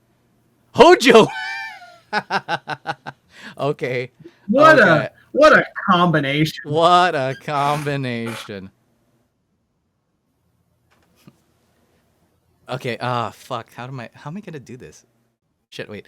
Why do you walk around as if you're somehow less valuable than I already failed than the rest of the world? I feel like that's a question Hojo would then answer immediately after the entire audience. And then he just kills the entire audience. It's just a rhetorical question. Like, exactly. Why? I said why.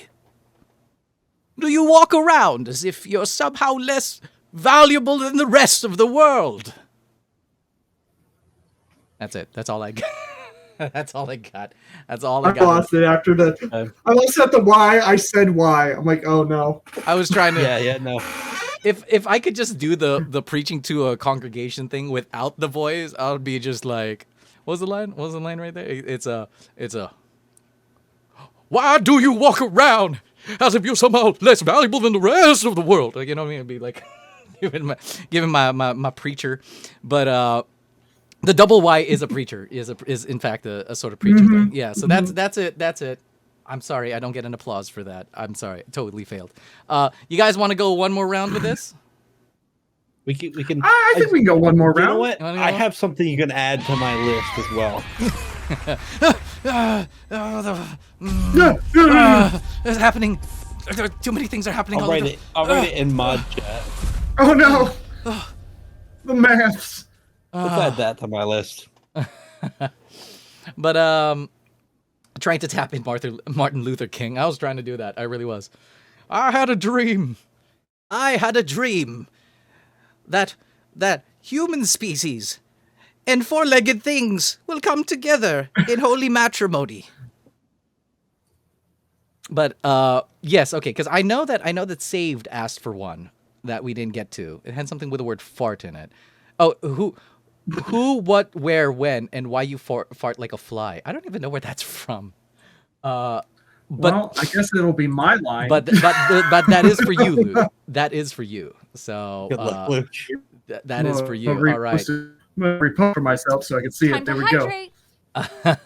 Oh, it's time to hydrate, guys. It's time to hydrate, but. Oh, perfect. Just in time for my turn. Obviously.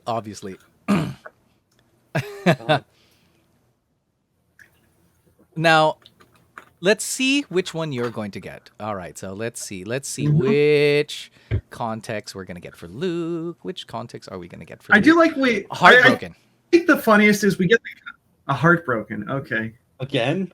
I think it is funniest that we get...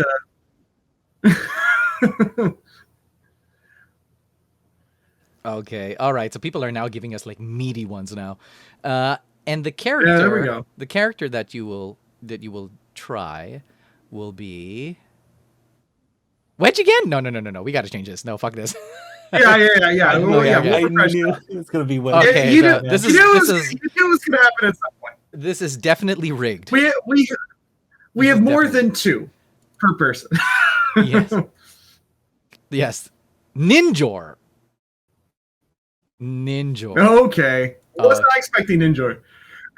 Now, if anyone is recalls the Mighty Morphin Power Rangers. In the 3rd season, they had they met a ninja master in a far-off pyramid in a desert by the name of Ninja, who stored their powers. And he talked like this, and now I have to be heartbroken. Oh my. Here we go. Who? What? Where? When? And why? You fought like a fly. Tommy. Aye. Zordon! That was great. That's actually my favorite one of the night so far. So that's gonna be a hard one That's gonna be a hard one for me and Harax to really. Oh, I wasn't even in the competition. Don't name me. No, don't dude, name drop me. You are here. You are here, bro. You are here. So we will always have. Don't worry, guys. No matter what happens, someone is getting gold, silver, and bronze. So don't worry about it. Until we bring Farron in, then someone loses officially. No, then someone doesn't podium. No, we will just have platinum, gold, silver. Platinum gold. There we go. So, all right. Let's go on to Harax. What was the line? Because I know that there's like a queue of people sending us. We're trying to get this around. No, we got this really long one. Is that for you? Is the long one for you? I mean, do you want another long one? I think the next one is. I think it might have been the long one. Was it? Because there's one. Oh no! I think it was Save Gamer Girls. The evil of us all want our phone number. The evil of us. The evil of us all want our phone. The evil of us all want phone numbers. I mean, it's the quote. So you might have to do that one. Yeah, paste that for me then. Oh Luke. yeah, dude. Sure. Do you want me to do that one? I'll do that one. Does that mean I have to do the long one again? I know. That's why I was like, I'll do the long one because you just. No, it's okay. It's all right. We'll. There we go. We'll see how this works. All right. So, the evil of us all want our phone numbers! Exclamation point. I know the universe. That's the line. The universe is hating on me right now, but it's cool. It's a little bit of affirmative action going the other way around. I don't know. I think the longer lines are a little bit easier. It lets us play with the line a little bit more. If we know what we're about, if we have an idea of what we're doing. If listen, not, then I don't even know what I'm reading right now. I mean, you got a little bit of nonsense there. I'm not gonna lie. All right, yeah, that's true. But I mean, it's the part of the game is that they have to give it to us. So here it is. They give us the line. All right, so here is our a villainous monologue. Oh, that would have been perfect for the long one. Yeah, that would have been. I know. Yeah. Jesus Christ. Here, actually, let me fix this so that the space, so we can actually read the whole thing. Here, let me fix this. There. Oops. Nope. That is not what I wanted to do. Slowly. I'm waiting. What? What I was was waiting for it to just float off screen. Oh no, I know, right? Woohoo! Okay. I just started seeing it float up. I'm like, it's just leaving. It's going home. Pretty much. I need to fix it because earlier it said like Buggy the Clown and it didn't like give me the whole fucking name. But there it is. Okay, cool. Now, let's see. Your character is going to be the character voice that you have to do. The impression you have to do is Joe Swanson again? No, come on. I only have like 4 on that list, so. Joker again? No, bro. Yeah, we'll bruv. Yeah, Joker again? No. Bruv. Okay. When you roll the dice. Bruv. This is the Joker again. Jesus Christ. Damn. What the We're gonna have to upgrade it to like 30 apiece. We'll try one more time. Meta Knight. Okay, there we go. Fuck. Okay. Oh yeah. Oh, okay. Yeah. Background information about Meta Knight is whenever I do my Vigo voice, Luke was like, "It sounds like Meta Knight." So I was like, you know what? Let's just make this Meta Knight because gotta be, right? Gotta be. Jesus Christ. The villainous monologue from Meta Knight. Okay, but you have it's super short. So, the evil of us all want our phone numbers. I like that voice on you. I like that voice on you. No, It's good. Good job. That's a good Meta Knight voice. That's a good Meta Knight voice. All right. 4Kids nailed it when they gave Meta Knight just this bizarre Spanish like Zorro accent, and sometimes they just nail it. It's like Diego Montoya in Batman. Yes, it is a perfect voice. It makes me feel kind of sexy, actually. It's it's going to be the new DC universe where Batman's played by Antonio Banderas. That's what's gonna happen. I'm okay for that. Yeah, that sounds legit. All right. Don't play games with me, Joker. I know you know where they are. Okay, so what was the line that Shadow? Could you please post the line again? Yeah, they did. It's the big chunky one. Okay, right so there. sometimes I realize one day I could die. I could just disappear, and the world would be none the wiser. There'd be no one to miss me, and that terrifies me more than death itself. Okay, shit. All right.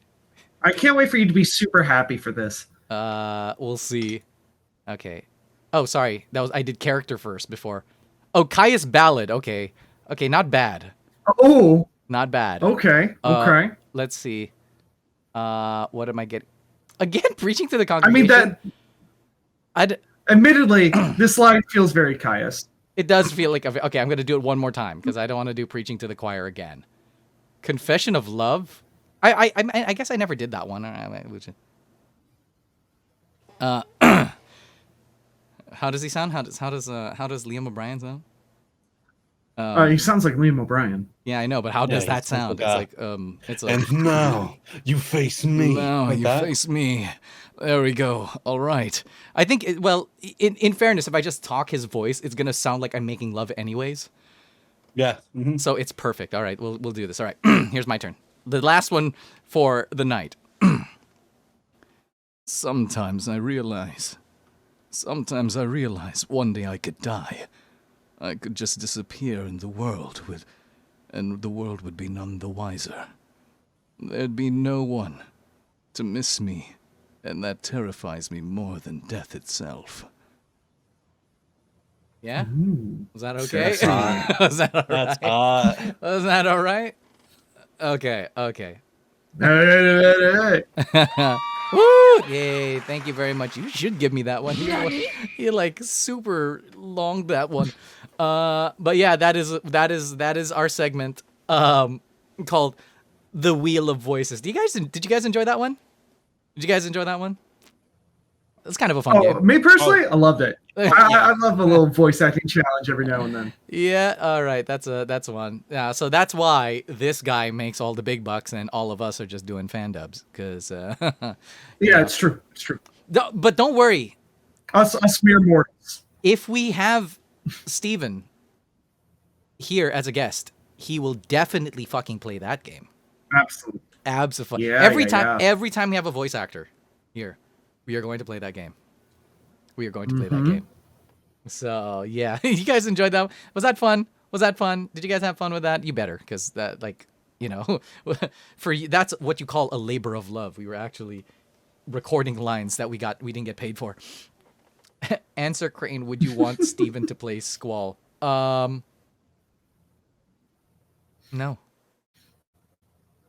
Only I can play Squall. However, if someone had to steal Squall from me, then Steven would be a phenomenal choice. He's the only other person I would allow to play Squall. What is not even Doug next Erholtz. But yeah, like Steven's like that for me for Gilgamesh too. Like you got John DiMaggio, you got Steven. They can beat me to Gilgamesh. Yeah, That's fine. That's the only ones we got. That is the biggest compliment I can give Steven. Is I'm just like, okay, fine, you can voice Squall. I know, boys. Oh.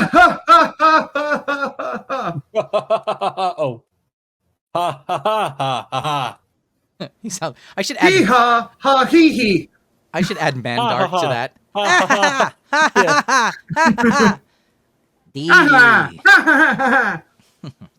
I am Mandark.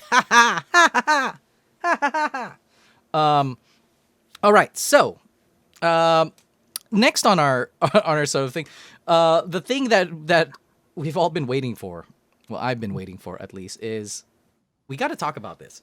I actually got confused for a little bit because I don't know if Arcane is actually streaming tonight, like as in midnight, or I don't know exactly what time it's dropping.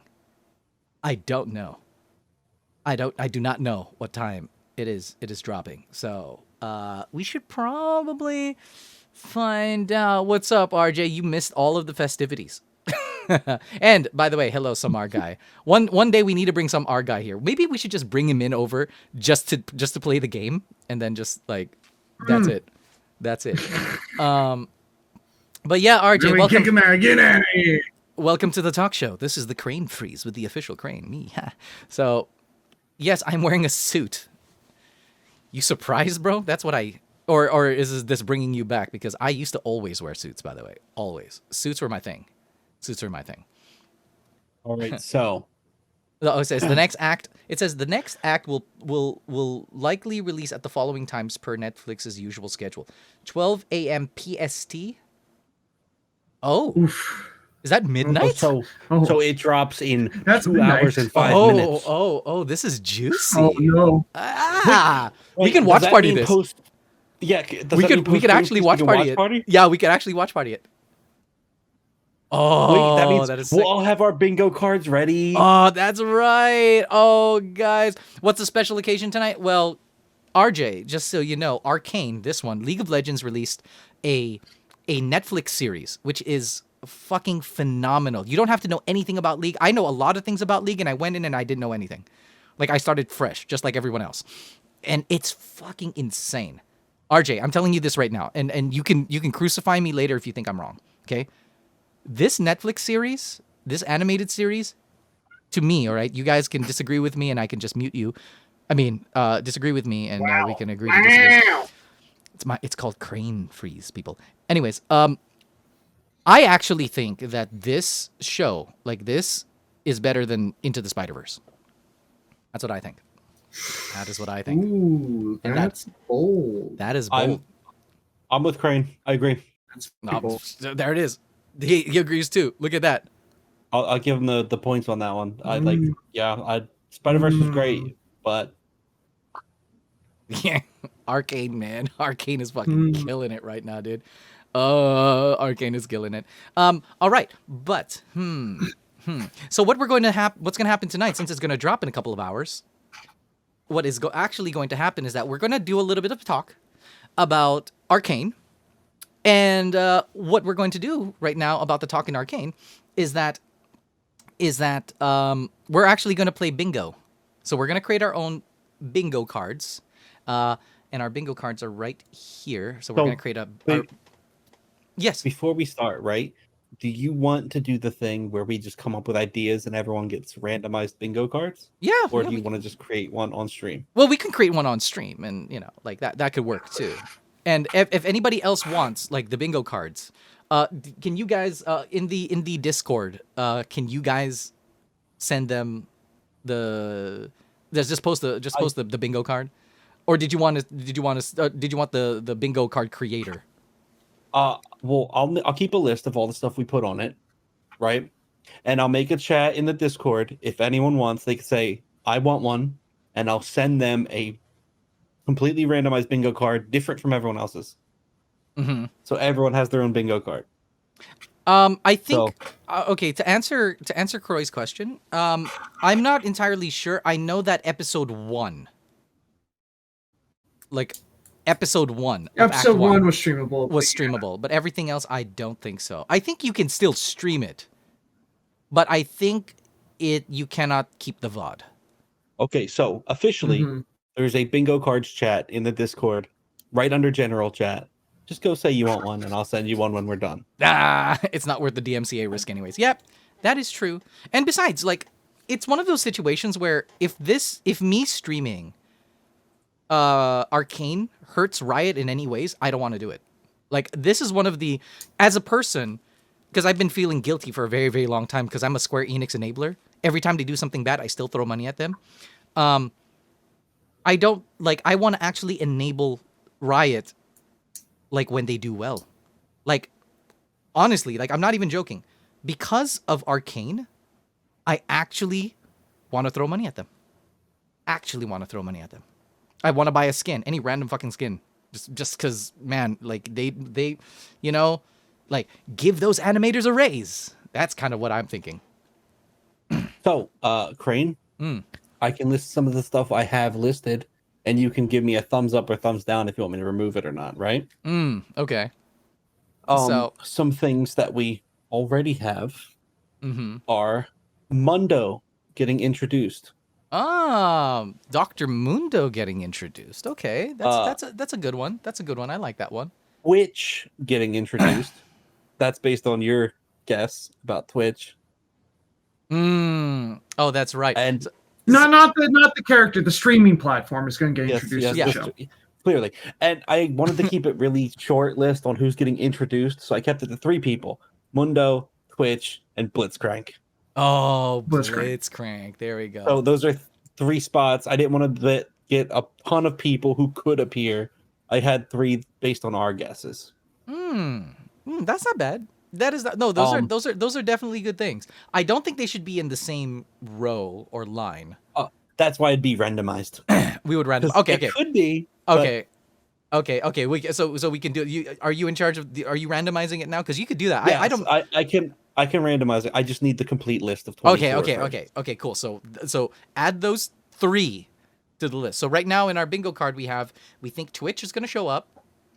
We think Dr. Mundo is going to show up, and we think, who is it? Blitzcrank. Blitzcrank is going to show up. Blitzcrank. Because Singed is actually confirmed. Like if you play, like when I watched it the second time and it had subtitles on, he's actually credited as Singed. So that's one. I think.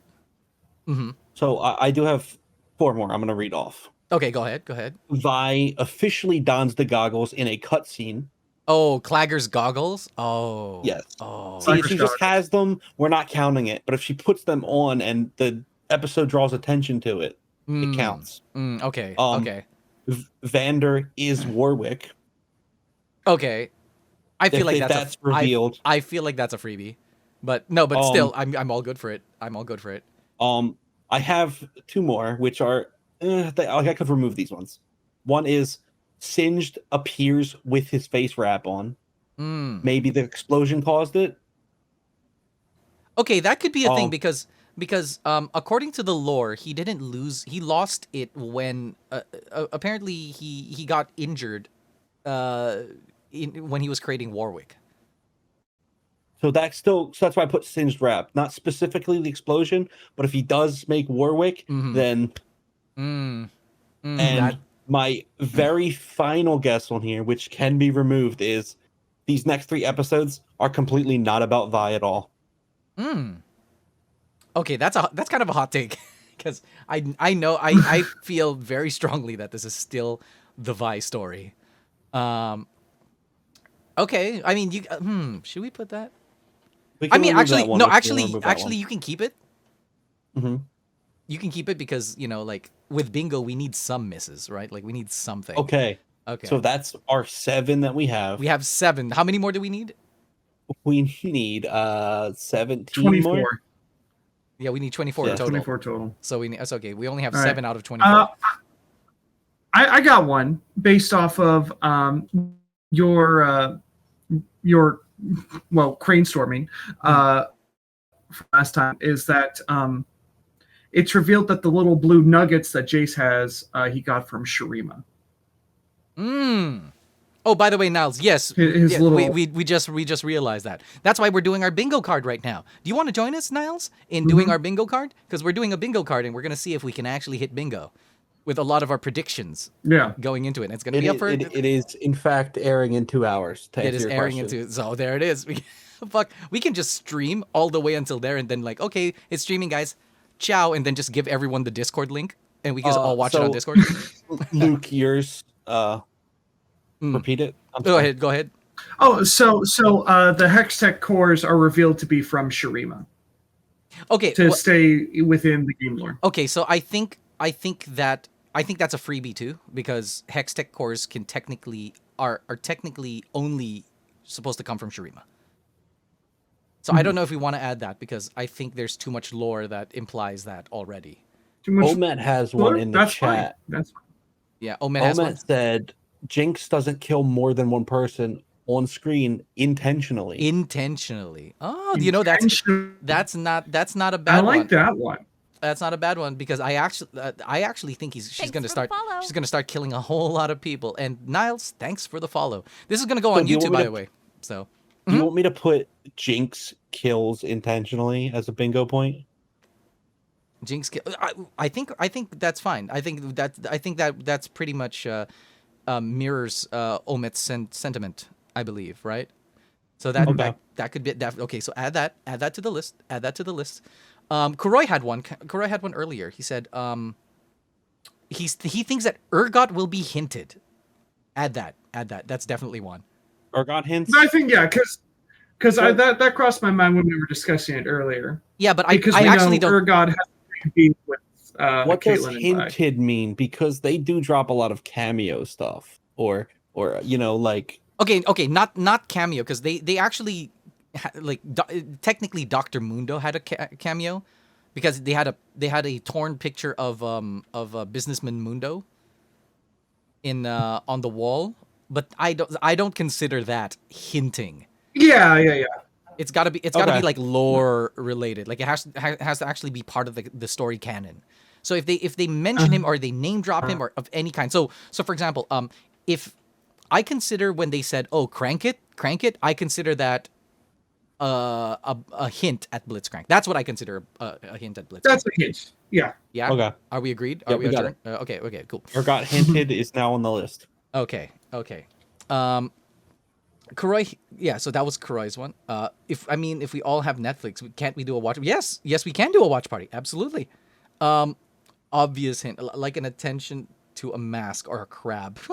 I like Niles' thing because we already did it. Yeah, Twitch also has pink eyes. Yeah, no, okay. he popped in after we. Niles, we talked about this on Wednesday, but I'm with you there. I'm with you, buddy. I'm with you on the whole thing. See, the thing about Warwick. See, the Twitch thing I think is more interesting. The thing about Warwick, I think that's already, as far as I'm concerned, confirmed. As far as I'm concerned, Vander is Warwick. And yeah, no worries, Niles. No worries. Yeah. And do you want me to solidify this point? Solidify the Warwick point? I can solidify the Warwick point. And when Silco actually asks, because I had to go back and watch this. When Silco asks Vander, and he's talking to Vander, and he says, "Oh, I'll show you who you really are." Like that, when he did that line, the theme that plays when they drag him into the room is Warwick's theme. Ooh. It's actually Warwick's theme. Ooh. Yes. And that also tells me I didn't know they had character themes.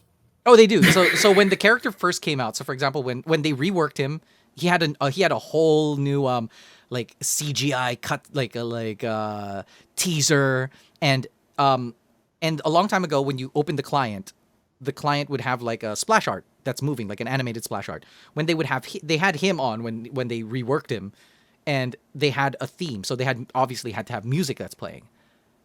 So when they did that, they created this Warwick theme, and they in fact played Warwick's theme right as they dragged Vander. And because you and I are very much into sound effects.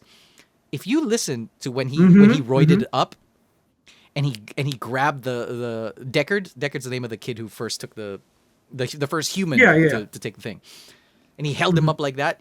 They use Warwick sound effects.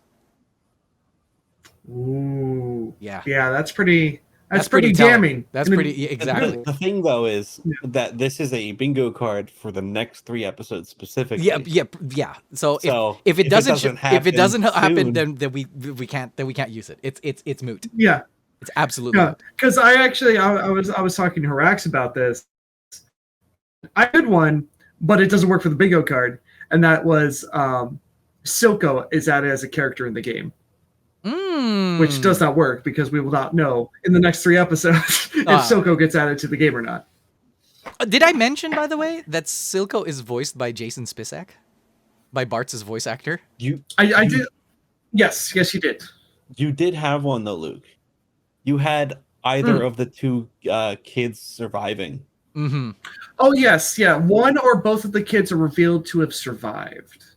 Milo and I think Milo is the only person. So my guess was this. Okay, so if you want to know my sort of hot take, because I think Clagger, Clagger's just meant to die, because I think that Clagger is supposed to be sort of like, his character is supposed to meld with Vi, if you know what I mean. So he's sort of a fridge character. You know what a fridge character is? Have you heard that term?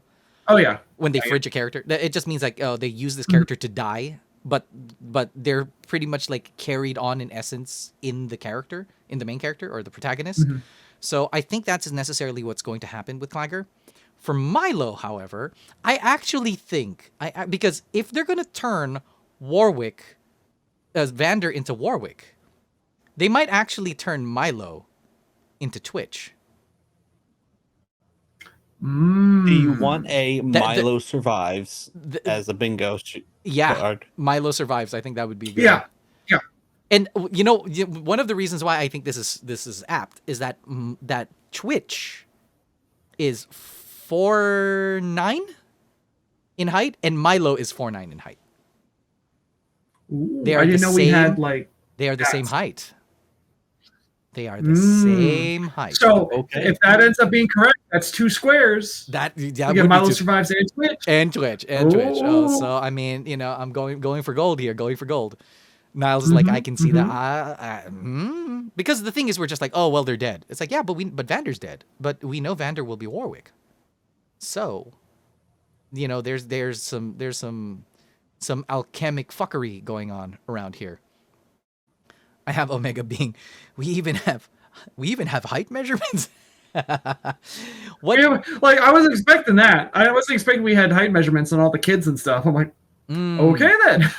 Kuroi said, "What if the serum?" Oh, by the way, the do you guys remember what the name of the serum is? Right? It's called Shimmer. Ooh, no. It's called Shimmer. Okay. Yeah. It's actually called Shimmer. So, what if the serum makes the rat like a vampire and he bites Milo? Imagine that's how he survives, right? Imagine that's how he survives. What if it turns him into a rat, and that's the rat that presses the button that lets Ant-Man escape the quantum realm? I do have Ant-Man on my bingo sheet, so yeah, you do have Ant-Man, right? Okay, good. So how many do we have right now? How many? We have, I believe, 10 out of the 24. 10 out of the so we need 14 left. 14 left. Okay, well, I gave you guys one of the things that I thought was going to happen. Let's see. I think they will tease a new champion. And I think it's going to be the guy. I think they already have. I don't think it's Silco.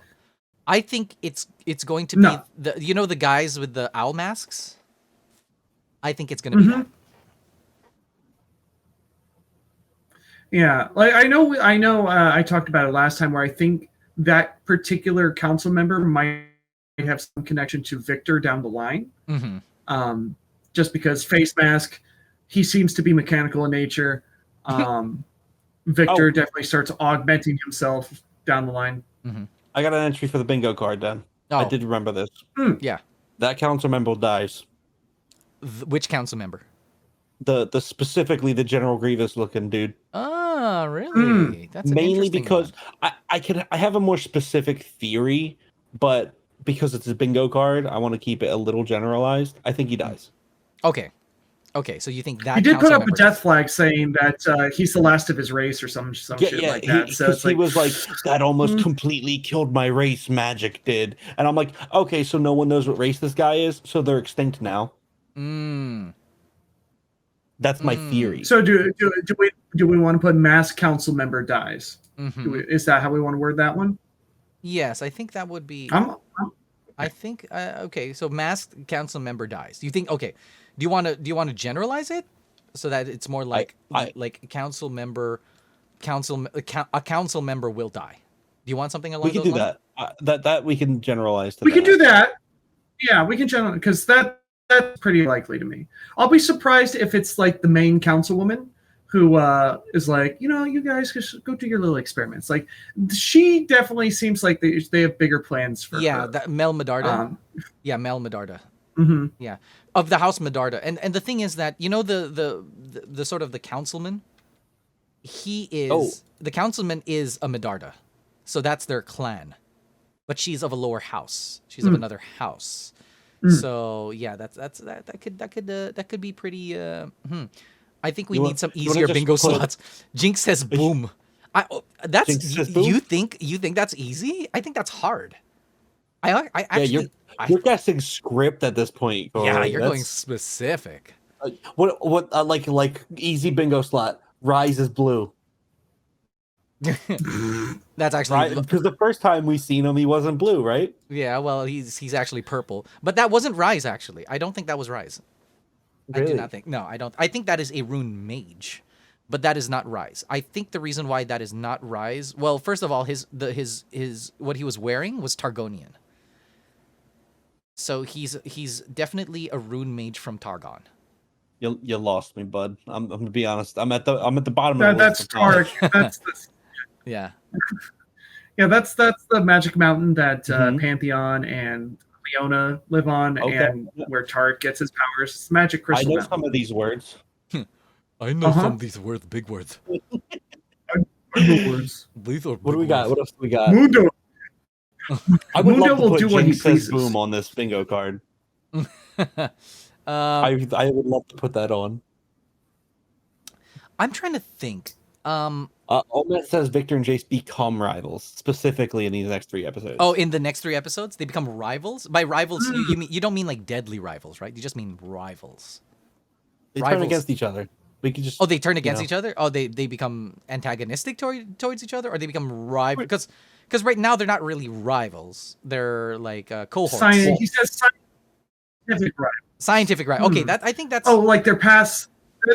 Their science diverges. Okay. Their path, like their path, their scientific paths diverge. Oh, science. Yeah. No, I think because we know that happens. Yeah. Victor and Jace diverge is what we can put on the card. Okay, so we can do that. We can definitely do that. Because then that's big enough. Whether it's science, which Jace? Come on, are you going to really punch a cripple? Are you going to do that? Are you going to be that guy? Don't be that guy. Okay. Jace. Okay. Oh, I have one. They're going to introduce synthetic hextech crystals. Synthetic, not hextech crystals. Synthetic hextech crystals that go into all of like the Piltover characters' weapons and whatnot. Yeah, well, it's because I think that's where they're gonna be able to introduce House Ferris, because we didn't get that. We didn't get Camille. Camille is from House Ferris, and House Ferris creates they sort of trade in hextech cores. But because hextech cores are difficult to get, because you have to get them from the hearts of the Brackern in Shurima, their company or their house or their clan or whatever you want to call them, they create synthetic hextech, and those ones are far more unstable, unless I'm wrong about the hextech cores period that we've seen, because the hextech cores that we saw, they might be synthetic already. But we don't know that. So I'm saying that, they might introduce synthetic hextech cores. Is that too long? I like that one. Okay. Just synthetic hextech cores. Well, I'm excited for that one, because if they do that, then they can finally introduce characters like Camille. Omet said, I know they're going to have a character make a guest appearance, but I'm split on either Lux or Yasuo. In the timeline, I don't think they can introduce Yasuo. This is too early. Or no, actually they could, but he doesn't leave the village yet. I don't think it's Lux. I don't think Lux would have anything to do with Piltover at this point in time. Not really. Yeah, I don't. They said they're gonna have a guest appearance from somebody. If anything, the person I think they might have a guest appearance of, it might be Jin. Just because of Piltover. I think it might be Gacked. I think it'll just be Gacked. Oh, it's just Gacked. Yeah. is just gacked. Gacked. And he'll even he makes his way into another video game. yeah. Okay, so entries. Okay. I did put Jinx Says Boom at the bottom because if we do want to change it when we get there, if we can't think of anything you can say, Jinx Says Boom is it's not terrible, so I like it. Yeah. Let's see. Oh man. Okay. I have one. Oh, okay. I have a plot one. Oh, plot one. Okay. Well, we need more of those. I think plot one. Yeah. I think there will be another battle at the bridge that we saw the very first scene where they had that battle on the bridge, on that big bridge. I think there'll be another battle on the big. I wonder why you want a big battle on the big bridge. Battle on the big bridge, and the thing is, I think it'll frame Vi as the bad guy. Oh, because she's going to be on Piltover's side. Jinx themes. Do you think Jin mask appear in Arcane? No. Okay. Wait. Just to answer Yazora, do I think that the mask actually appeared in Arcane? No. So I took a second look at those masks. The first mask, by the way, this is really important. The first mask is in fact the what is that called? The owl mask that we see in the trailers, where there's these sort of like they seem to be like terrorists or rebels or whatever, going around with them. So one of the masks is that. The second mask is actually not Jin's mask. The second mask is a really old item called Leandri's Embrace or something like that, or Death's Embrace, something like that. It's so Leandri's Torment, the weapon, the item called Leandri's Torment. It used Haunting Guys. It had an item that it used to spawn from, like a material item or ingredient item, and it was called the Haunting Guys. That was in there, and then the other mask looks more like a Blood Moon mask. So I think that's just what that is. But however, Yuzora, I actually do think that Jin might make an appearance. I feel like they might hint to him. I think they might hint to Jin in this. And I'm gonna watch very carefully the credits. When the credits roll, I'm gonna be like, "Where's Quentin Flynn? Where's Quentin Flynn? Where's Quentin Flynn?" Because by the way, unless you guys didn't know, the voice actor for Axel in Kingdom Hearts and the voice actor for Reno in Final Fantasy VII, not remake, but everything else, Quentin Flynn is actually the voice actor of Jin from in League of Legends. So Quentin Jin. Oh, Quentin Jin. And I remembered the champ that I mentioned last time, where I was like, "Oh, Scott McNeil got in this game." He was on the Scion rework. Oh, Scion. That's okay. Yeah, I was like, and I heard him. I'm like, "Oh, he got a rework." Listen to him. That's just Scott McNeil. That is Scott. That is just blatantly Scott McNeil. That is definitely Scott McNeil. And I love me some Scott McNeil. I can't remember who, but someone had mentioned to me that they thought Heimerdinger was insane.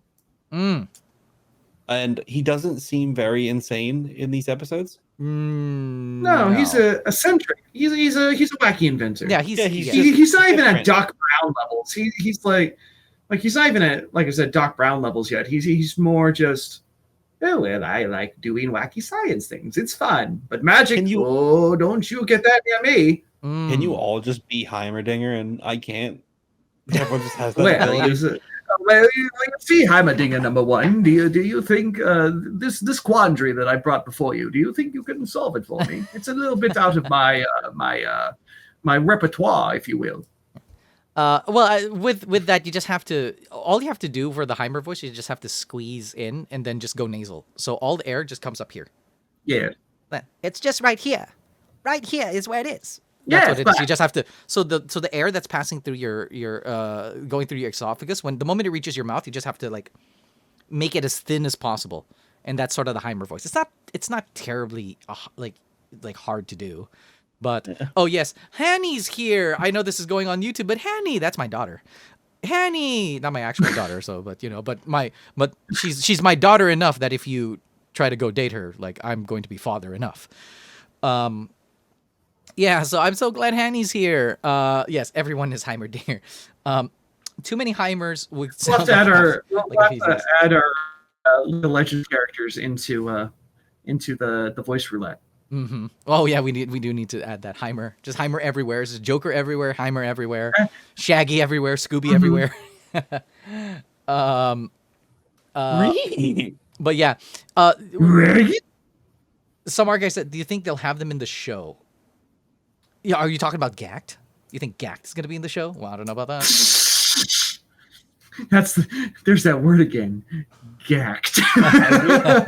we really wanted to limit how many introductions were on the bingo card because clearly they're not going to all happen. Yeah. So we limited it to the ones that were kind of teased in the first 3 episodes. Mm-hmm. That is true. I think that is funny. Just because I just wanted to point this out. Checking the voice actors is not necessarily a good indicator of who's going to be on the show, because Milo is voiced by Yuri Lowenthal, and Yuri Lowenthal is actually the voice of Tarek in the game. He's the guy who goes. What is it? Gems are truly outrageous. Yeah, that is Yuri.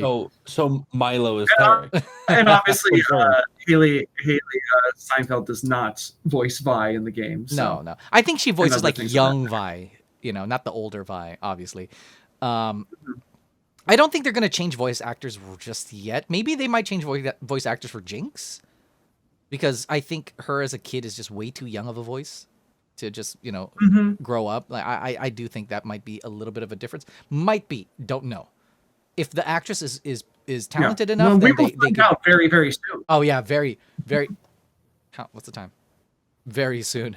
Hour and a half. Yeah. We gotta knock out this bingo. Okay. So we're ready. Okay. So how many slots do we have left? Fuck. Oh, let's see. 10. Can the episodes come out 10 already? 10 slots. Okay. Saeed, we don't want it just yet. We need to finish our bingo. Do you want to help us? Do you want to help us fill up our bingo card of predictions that we think might happen? We're trying to hit bingo. So Roy, Vi gets her gauntlets. I like that one.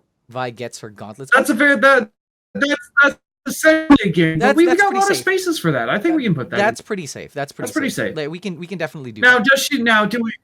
Do we say she gets her gauntlets or she gets new gauntlets? Because we want to say that she gets her game gauntlets? No, we can just go. No, we just need gauntlets. She has just gauntlets specifically. I don't want her to wield the old iron ones she was throwing around earlier. Okay, this one might not happen, but Caitlyn gets a hat. Do you think it'll happen? Ooh. Sorry. I actually do like that one. Teases a hat. Teases a hat. I actually don't think she's going to get a hat. Oh, thank you for the follow, Saeed. You don't think? Thank you so much. I saw one I liked. Someone mentioned the bag Jigs threw in the river. Mm-hmm. It could have sunk down to Silco's lab. I wouldn't bet on it though. Can I give you guys a little bit of a tidbit about the bag? Okay, so this is the thing that is funny about the bag. Their biggest payout, their biggest payload. Okay, all of the items, but let's say majority of the items that they stole from Jace in his penthouse, the load, right? The payout load, right? Were the exact same things that Jace bought from Benzo. I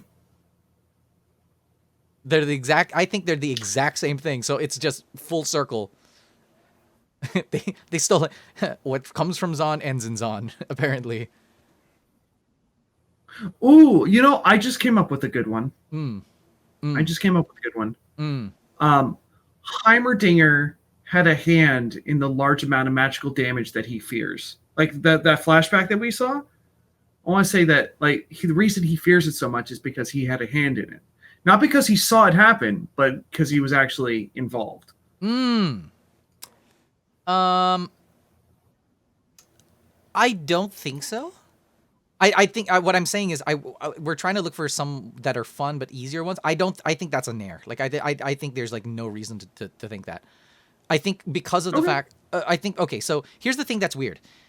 In the picture that they showed of him, that was I tried to look at it again. I watched it again, and I tried to see if, because to me it's either one of two events, right?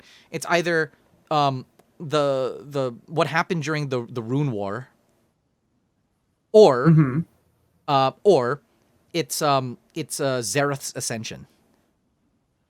Now the thing is this, according to the picture, so in the chronologically, it makes more sense chronologically for it to be Zereth's ascension, because Heimerdinger said he's 307 years old. The thing with Rise, the rune, the rune calamity, happened 900 years ago. All right, so definitely not that. So it could not. So, but however, if you look at the picture, it doesn't look like Shurima to me. It definitely looks like the world rune, the rune catastrophe. So my way of explaining that is this: if you guys know Bandle City, the place where Yordles live, time acts weird in Bandle City. It's the reason why, and I know this because Lulu is my favorite champion, by the way. Lulu's story is that she left Bandle City to go to a forest, and then when she came, or something along those lines, either that or one way or the other. Something happened where she either goes to Bandle City or leaves Bandle City, something like that, and time, like, pretty much stops for her. That's one of her stories. That is one of her stories. So Bandle City has a very weird relationship with time. So if Heimerdinger was living in Bandle City, which he probably would have, because, you know, he's a Yordle, then it's still possible because of the lore of how time works in Bandle City. It's possible that he actually did witness it 900 years ago. Sorry. Forgot a couple of zeros there. So I still, yeah. What was it? I was going to say, how you can finish your thought. Actually, go ahead. I'm going to say it after this. Oh, I can't finish my thought because it left my brain. Oh, sorry. I mean, wait, hold on. Let me try to get it back. Wait. No, that's not how it happened. Okay. Something about Heimerdinger, the middle time. I don't remember. Go on. All right. I was going to say, we could fill the bingo card with more meta things. Stuff that's not really story specific. Oh, that'd be a good idea. Like something like a new Imagine Dragons songs plays. Oh, we could do that. Okay. They're going to play an R&B song. They're going to play an R&B song. You want to put R&B song on the list? Yeah, that's actually likely because in the first 3 episodes, I think in the second episode they opened up with an R&B song. They opened up with what they did. Yeah. They totally did. There's scenes like when they first entered the city, the other city. No. I know an actual R&B song. So what happened was, I think in the opening of the second episode, in the bar when when Vander was cleaning it, the jukebox played a song, and it's a song by Chris I think it was Chris Harding or something like that, but it featured Jasmine Sullivan. It's an R&B song. It's like an R&B like rhythm and blues ballad that played. Like it kind of shocked me. I was just like, oh, is that Jasmine Sullivan playing in, you know? By the way, for those of you, one of the things that I really that really breaks my heart when it comes to me and my viewers usually is that my viewers don't really listen to R&B or hip hop, and that's a shame because that's sort of the world I come from. But I just wanted to let you guys know, Silk Sonic dropped their album today. That's Bruno Mars and Anderson .Paak. So, you know, it's what it is. That's an amazing combination. But I actually like that. What Niles said, I like that. Not that Seraphine has a concert, but I think Seraphine will be teased. I think they will tease Seraphine because in the timeline she should be alive. She should be alive. All right, I'll put that along the lines with Urgot hinted. We have 2 champs who are now being hinted. I'd say Janna more than Seraphine. Well, we don't need to put that because Janna is already in the show. She's already been in the show. Like if you're considering like a quote unquote cameo or a hinted at, She's not even hinted at. She's one of the first things you see in the show. So when the show opens up, it's like the bridge, right? And then you see Piltover amongst like this fog. And as the fog goes down, it shows the bridge. And then when you see the bridge, they have this shot while Jinx is singing. They have a shot of like the arches over the bridge. And they have statues of, they have like an image of a goddess, of a woman. They have that multiple times in the show. All of those images are Janna. Instead of being super specific and say R&B song, can we just do song plays with lyrics? It's going to be one of those moments where okay, super song, sad. Yep, song plays with lyrics. That's fine. That's fine. But obviously not from the intro. Not from the intro or not the intro or outro. That's fine. Yeah. I want to see Sona's floating pigtails. Yeah, but people forget this, that one of the things that they do talk about is that in Piltover is actually like more like they're more like atheists. They're more like atheists, and then Zon they're actually like theists because they actually believe and pray to Janna. That's why I don't know if you noticed this, because the moment I saw this I was like, oh, this is brilliant. In one of the very first scenes when they finally go to it's within the same shot as the time you see the Krugs. They have like this little cage, and one of the guys is sitting on top of a cage with a Krug in it. Mm-hmm. Thanks for the follow. Oh, thank you for the follow. Bizarre cheek clapping. I don't care how bizarre it is. I still want to see it.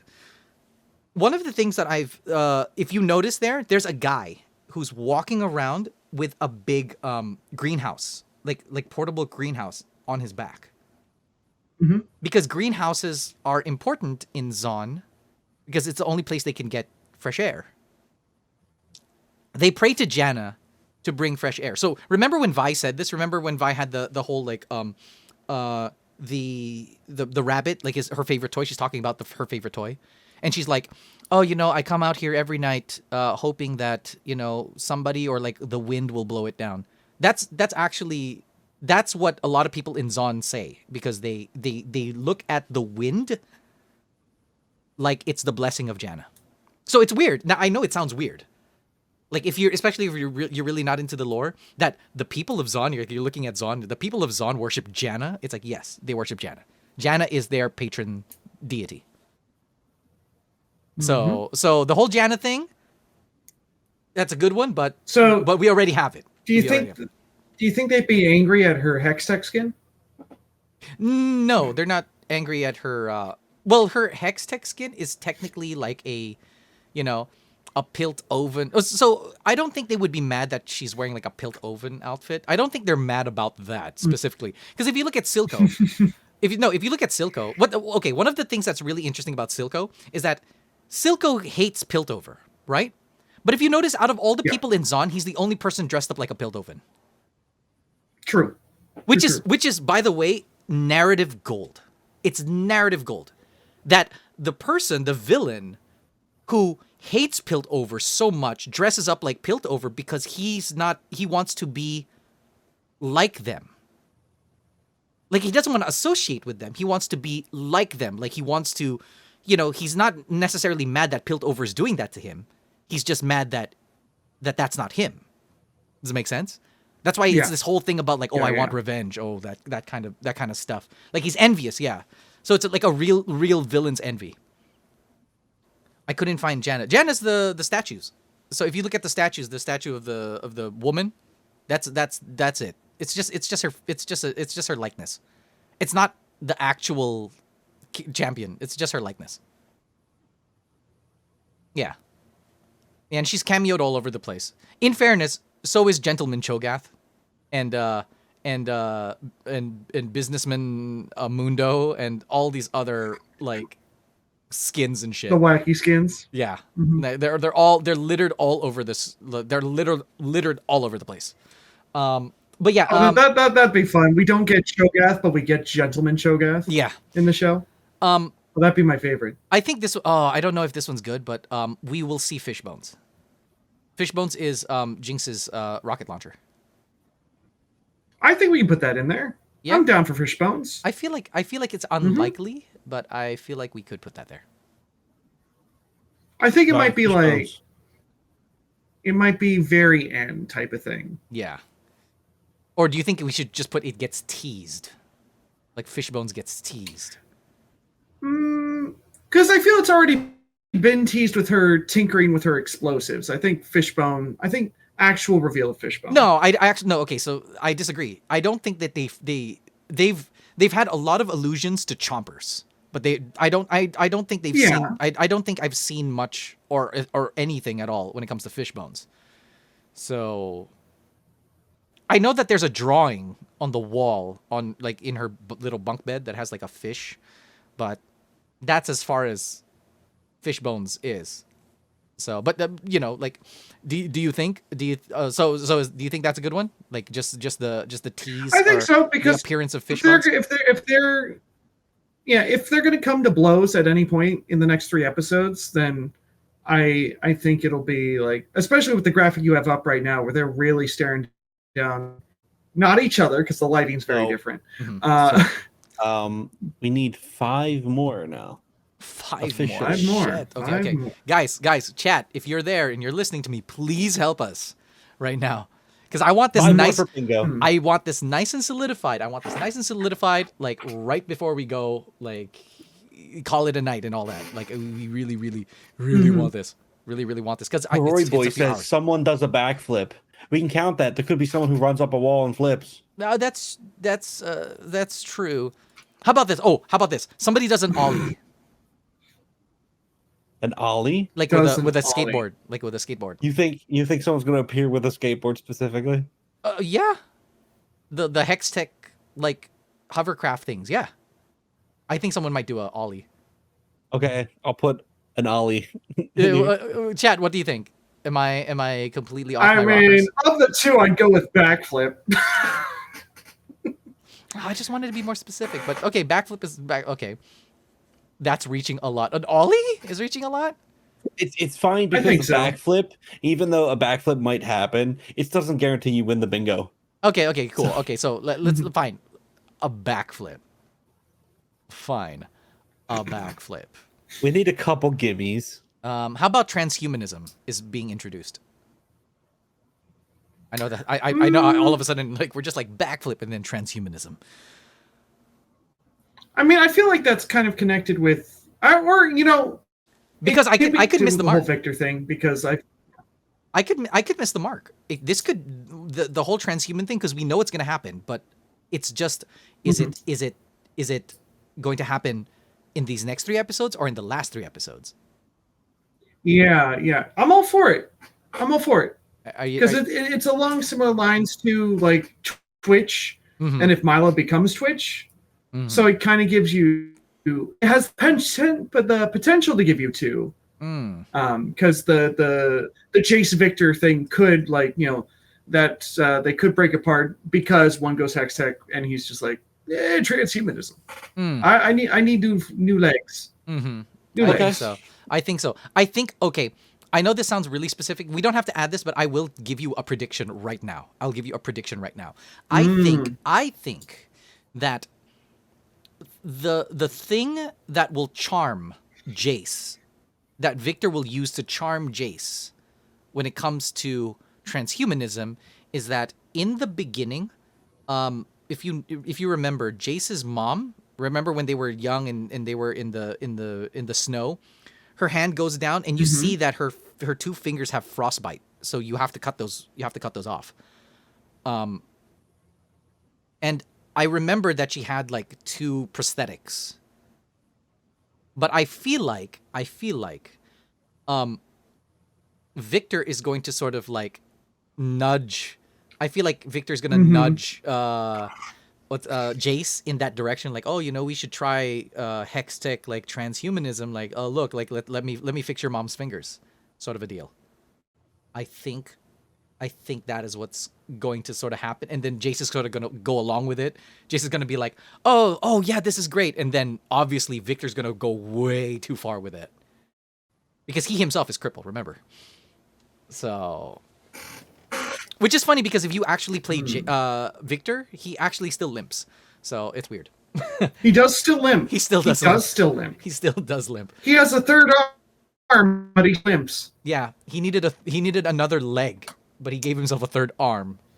How stupid that guy is. Anyway, just kidding. Oh,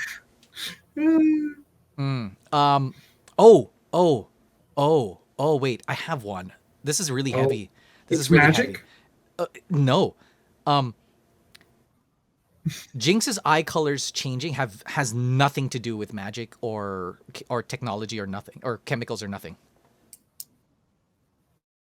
That's my guess. It has nothing to do with it. That's what I think. How do we word that on a bingo sheet? Jinx's eyes naturally change color. How's that? It can happen. But It can. what's your reasoning behind that? It can happen because it's happened to me. That's how I know how it can happen. Okay, so this is the reason why I think that might be the case. Because when I was watching the trailers, I think the trailers would... I feel like they were sort of like baiting us into thinking that, oh, you know... Because they showed this guy and then his eyes turn pink, right? And they're like, oh my God, maybe that's how Jinx became like crazy. Maybe she became crazy because, you know, she was like introduced to the shimmer or some shit like that. But in the end, her eyes change color. But I think they just changed color because they changed color. Because her eyes also changed color when she looked at the Hextech crystals. Like they changed to blue. You know? And her normal eye color when she's doing anything else is gray. So I think that her eyes change color kind of like a mood ring, where it's more of like a narrative device, if that makes sense. Because going the direction that they're going, I actually think that they're going a more sentimental route for Jinx.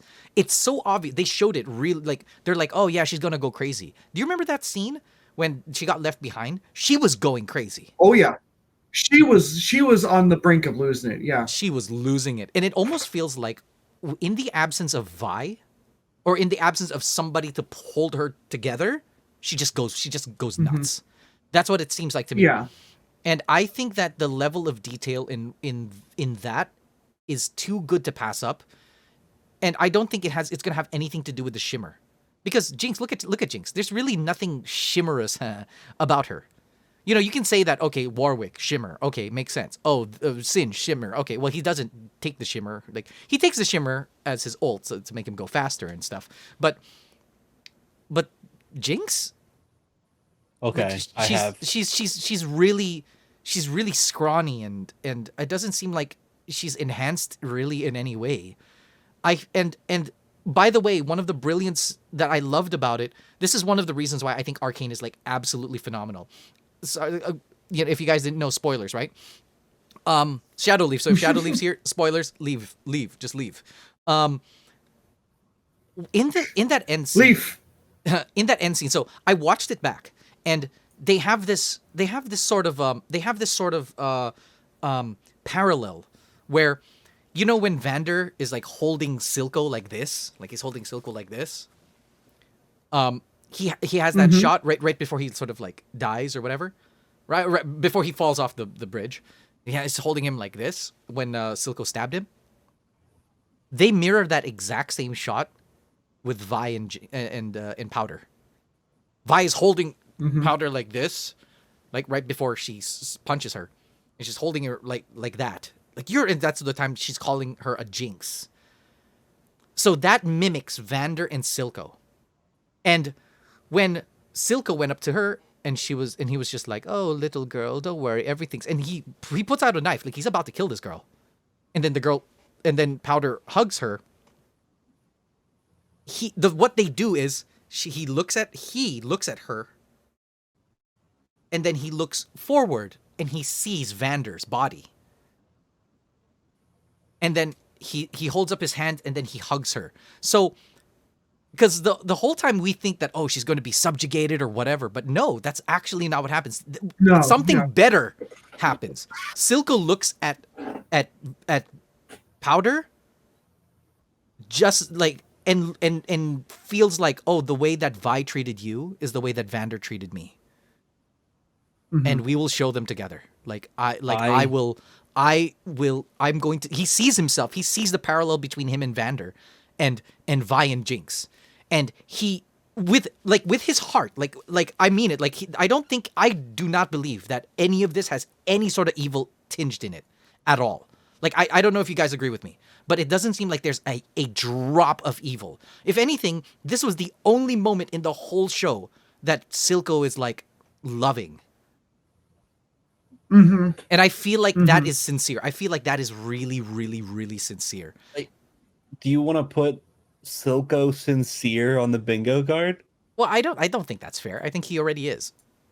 Well, I mean, but there's no actual that's a theory. So the theory is well, we can put in the card that Silco has a relationship with Jinx. Has a, I know that sounds creepy, but you know what I mean. He has father-daughter. A father-daughter relationship with Jinx. Okay, bonds. I'll put bonds. Relationship is a little broad. Yeah. Okay. but I feel that. And there's a reason why I think that. There's a reason why I think that. In the trailer, the sneak peek, it's not actually a spoiler, but they show it in the sneak peek that Vi Jinx and Vi see each other, and then Jinx goes, Vi? You see? Specifically for this scene. Yeah. Or specifically we want a scene of them bonding. Yeah. No, but right? yeah. But the reason why I say that I think that this narratively is going to work out that way is because I don't think that Jinx Powder, I don't think that Powder hates Vi. I think she very much loves Vi. But and this is the reason why narratively this is the reason why her having a relationship with Silco is the only thing that can work to me. Obviously they can subvert my expectations and do better, but I think that if I was here and I was looking at this, and I was a good writer, I'm not a good writer, but if I was a good writer and I'm looking at this, I'd be like, this is too much real estate for there to be oh, I'm manipulating Jinx or whatever. I don't think that at all. I think that Silco is Silco is the thing. Silco's love for Jinx is going to be the reason why Jinx completely abandons Vi. I don't know. Does that sound good? Is that, am I crazy here? But no, I think that you're pretty on the money. So I think later we might see twinges of Silco, oh yes, this was one of your daughters, and now she's my daughter, and it pleases me that that she loves me and you're gone. Well, I don't think going to be some sort of.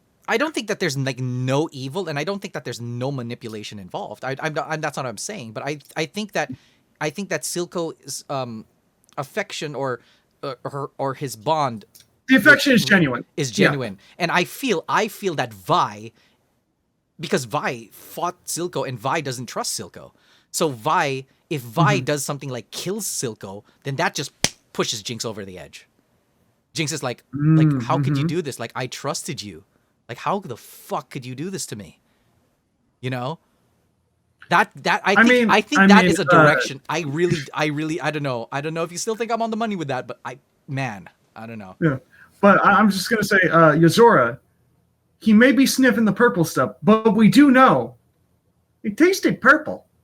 We don't know it tasted purple. Okay, guys, here it comes. Ready? Okay. There's one bracing myself spot on the bingo sheet. Oh, but okay. I have an idea. Okay. What is it? That idea is a cliffhanger. I want a cliffhanger ending. I think a cliffhanger ending is going to happen. Of course it's going to have a cliffhanger. No, but hear me out, because the last ending wasn't exactly a cliffhanger. It was more of a closure for the scenes we just saw. I'm talking about a pure, on edge cliffhanger ending. It's gonna end in the middle of a conflict, a battle. Yeah, it end in the middle of something very important. You mean in that fucked up way where they're just they're about to hit each other, and then yeah, the end of season 1. Not people walking away ending, but people still doing something ending, where it's a cliffhanger. Not end of episode 9, end of episode 6. Okay, I kind of end of episode 6. Okay, Okay. All right, I kind of see where you're going with that. I was really expecting one of those in the last episode. I mean, if that might match up with my bridge scene.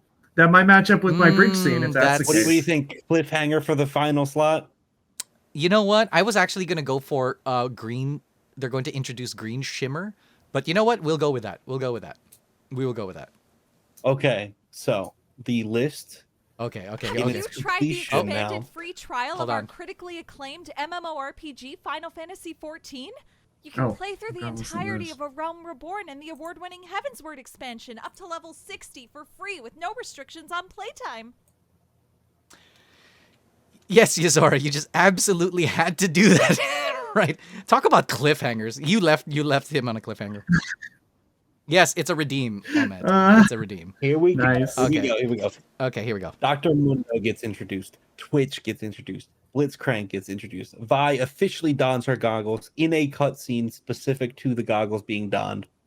Vander is revealed to be Warwick. Yes, Shadow, it's safe.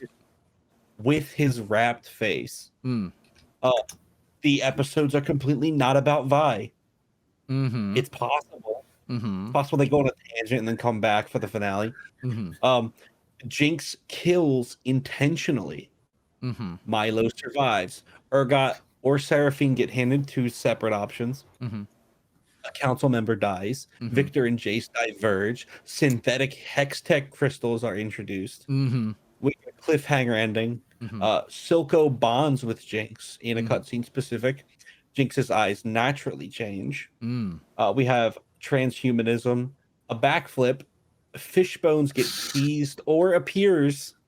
A song plays with lyrics. Caitlyn teases a hat. Vi gets new gauntlets, and Jinx says boom. Now I have a question. What would you declare as a cutscene for this animated television show?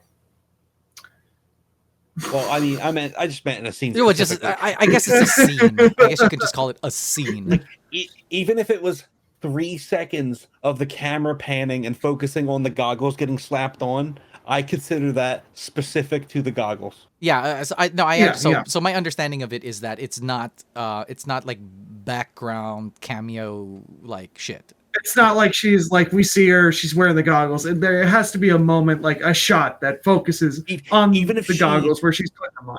Yeah. Even if she appears wearing the goggles, and then later there's a cutscene of her explaining what happened with the goggles, I'm like, all right, it counts. They brought attention to the goggles. Okay, no, that is fair. That is fair. So I want to change backflip to Clagor becomes Malphite. I just feel like that's where the story's going. Clagor turns into a fairy and then becomes the fairy of Lulu. Just go back and see if Clagor at any point says, "Wow, that's rock solid." Oh my god. Luke, you're gonna love this Clagor. Clagor's great at 2v1s.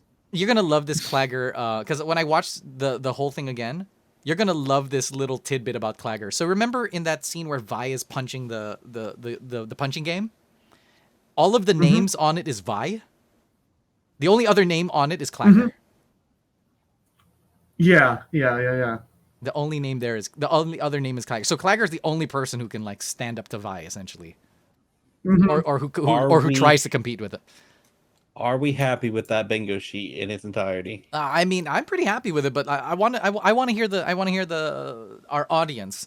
What does our audience think? Are you guys happy with our? You can be specific and tell us which ones you don't want, so that we can swap them out. Because remember, this is not just a game for us. This is a game for all of us. All of us. Yep. Not just us. Not just us. All of us. So I'm gonna laugh really hard if the next episode starts with the character doing a backflip, though. I will laugh really, really. I'm actually surprised that none of our guesses had anything to do with Echo. But anyways, Echo does the backflip. I thought about it, but Echo does the back. Imagine Echo just does the backflip. I'm gonna be a blitzball when I grow up. And I think for me that just stems from my lack of knowledge of Echo. Like I was kind of tuned out of the game when he was introduced, so that's why. Like I know him by looks, but like I didn't know his power set, I didn't know his story, so that was about it for me on Echo. Oh, well, by the way, another tidbit, because I watched it again, like really combing through it, and I just found it funny that Echo, when the first moment you see Echo, he's fixing a clock, and his first line in the entire series is, "Oh, give me a second." That's his first line. That is, I don't know, I think that's pretty fucking clever. But what was it, Haraxmant? That's pretty good. Officially, the list is done. Mm-hmm. We have an hour until it drops. So for the next hour, anyone who wants a bingo card can enter in the bingo cards chat and in the Cranium in the Discord. Mm-hmm. Discord link in chat, !Discord. Oh yeah, you can actually post the Discord thing. Like if you go Discord. And come join our Discord. anyone who asks will get a DM from me with a customized bingo card. It did work. It showed up. It didn't pop up in chat though. Oh, it didn't pop up in chat. Oh, I wonder why that didn't pop up in chat. Oh, let me remedy that. Hold on. I don't know why that happened. Well, he tried, chat. He tried. Why did that not work? Okay, let me look at because the Streamlab chatbot needed to actually fucking show up to work today. He's like, thank God it's Friday. It's like, no, fucker, you still got work to do. Okay, there we go. We work on Fridays, idiot. Okay, I think now it's working. All right, should I try again? Try it one more time. Come join our Discord. There we go. There it is. There we go. I don't know if it has anything to do with my Windows update, but you know what? In perfect Twitch fashion, we'll blame Windows Update. We'll blame updates of any kind. Friday, it's Saturday. I always blame Windows. You live in the future. Yeah, Shadowleaf lives in the future. It's just what it is. So yeah, I mean, we have another hour on this game. We do. Did you guys want to watch party it with us? Because we absolutely can watch party this motherfucker. We absolutely can. So, let us know. Arc 2 has been out for ages. Y'all are slow, bro. 1 hour is more than enough time to ARAM. ARAM! ARAM. But yeah. Anyways, is that good? Are we all good with that? Do you guys wanna call it? Unless we have any other final thoughts, I think we have a pretty decent bingo card for the new show. Mm-hmm. We do definitely have a bingo card. And we're hitting on 3 hours, so I expect Jinx falling into a pool of shimmer and goes crazy. Wow, you're really giving her that's Harley Quinn. Yeah, you're giving her the Harley Quinn treatment. Yeah, I think the show did a pretty good job of showing us that there's really no chemicals involved in her going crazy. It's the isolation and the sadness that's going to kind of make her snap. Mm-hmm. I mean, I think they showed it. Like, when the Hextech thing blew up, as she was falling, she was smiling. She was happy that it worked. Oh, yeah. Which is, you know what? Man, they're so clever. The last time, Vi was absolutely right. Because Vi was just like, I have these, and you have these. And she's like, those never work. Like, she's like, they will. And oh boy, did they. They really fucking did work. Yeah. Vi was just like, oh my God, they actually worked. And it's just like... I wonder if we'll see Small Man. Because we never saw Small Man. No, Small Man is Echo. Little Man was only ever mentioned. Little Man is Echo. Oh, okay. Yeah, so the story is so this is the reason why I thought it was funny, is that what happened, for those of you who didn't really pick it up, Niles is asking about the Discord. I was about to say the disco. But so if any of you can chime in on and help Niles, because I can't change anything on Discord or else you guys will disappear. But yeah. The thing is this: the reason why they got the tip that from Little Man, from Echo, they got the tip from Echo because Jace went down to Zon to buy all of those quote-unquote illegal materials and illegal whatevers, right? That's the reason why he got his license removed or some shit like that. He was incarcerated for like a small amount of time, right? He was imprisoned. He went down to Zon, to Benzo's shop, to buy those things, and then Echo followed him to his penthouse. And when Echo came back, Echo told the rest of the group, and then the rest of the group went all the way up there to the penthouse. And when they went to the penthouse, they stole a whole bunch of stuff that actually belonged to Benzo. So they just stole it back. So it wouldn't have gone very well if they tried to hack that stuff to Benzo. Yeah. Benzo would be like, that wouldn't have. Where did you get this? It's just like, Milo in his ass is just like, I know, right? Nice haul. And Benzo would be like, you guys are fucking idiots. That's what would have fucking happened. That's what would have happened. And then, yep. And then he'd be just like, Echo. And Echo's like, oh, that's what would have happened. So it's funny that all of that would have gone to shit anyways. It would have done. Yeah. So, before everyone starts going, oh my God, Jinx fucked it up for everyone. The reality is that Vi fucked it up for everyone. If only she listened to Vander. By the way, I don't know if you guys know this, but another little tidbit. I think I might have mentioned it in the last stream, but the penthouses that they were in, one is the one that the balcony that they hopped across, that's Caitlyn's balcony. Yeah, we did talk about this. Okay, that's Caitlyn's balcony because when Clagger went on and cupcakes, she had the cupcakes. Those are the cupcakes of Caitlyn's Yordle trap. Yordle trap. Yeah, so that is what it is. And now let's listen to the musical talents of the tailored voice.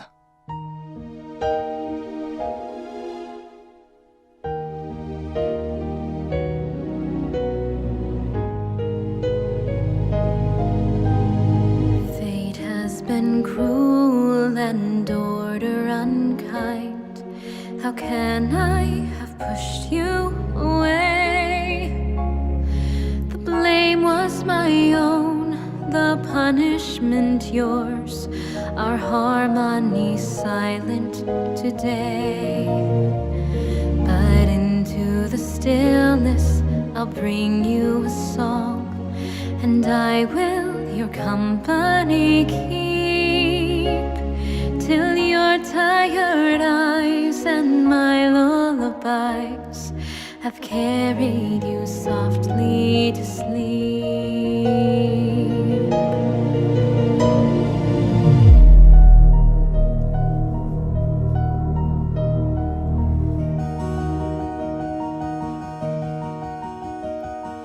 Once did a princess who shone like the sun look out on her kingdom and sigh. She smiled and said, surely there is no other so lovely and so well beloved as I. So great was her reign, so brilliant her glory, that long was the shadow she cast, which fell dark upon the dear sister she loved, and grew only darker as days and nights passed. Lole moon princess, good night sister mine, rest now in moonlight's embrace. Bear up my lullaby, winds of the earth, through cloud and through sky and through space. Carry the peace and the coolness of night, and carry my sorrow in kind. Cassandra, you're loved so much more than you know. Forgive me for being so blind. Soon did that princess take notice that others did not give her sister her due, and and neither had she loved her as she deserved. She watched as her sister's unhappiness grew. But such is the way of the limelight, sweetly takes hold of the mind of its host. And that foolish princess did nothing to stop the destruction of one who had needed her most. Lolly moon princess, good night, sister mine. Rest now in moonlight's embrace. Bear up my lullaby, winds of the earth, through cloud and through sky and through space. Carry the peace and the coolness of night, and carry my sorrow in kind. Cassandra, your love so much more than you know. May troubles be far from your mind. And forgive me for being so blind.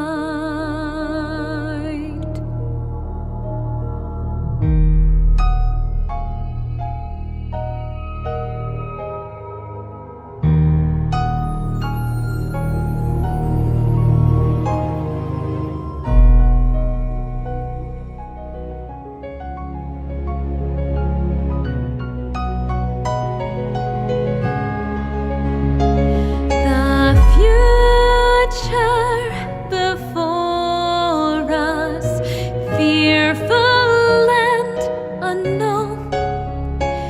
I never imagined I'd face it on my own. May this lonely chapter swiftly close, I pray. I love you, I miss you, all these miles away.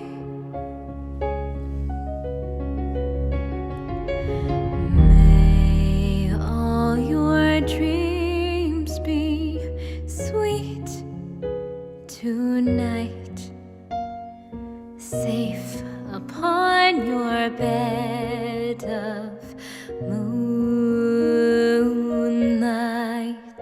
and know not of sorrow, pain, nor care. And when you dream, I'll fly away and meet you there.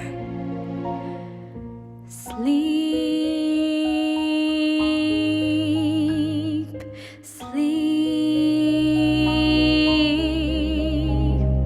sleep.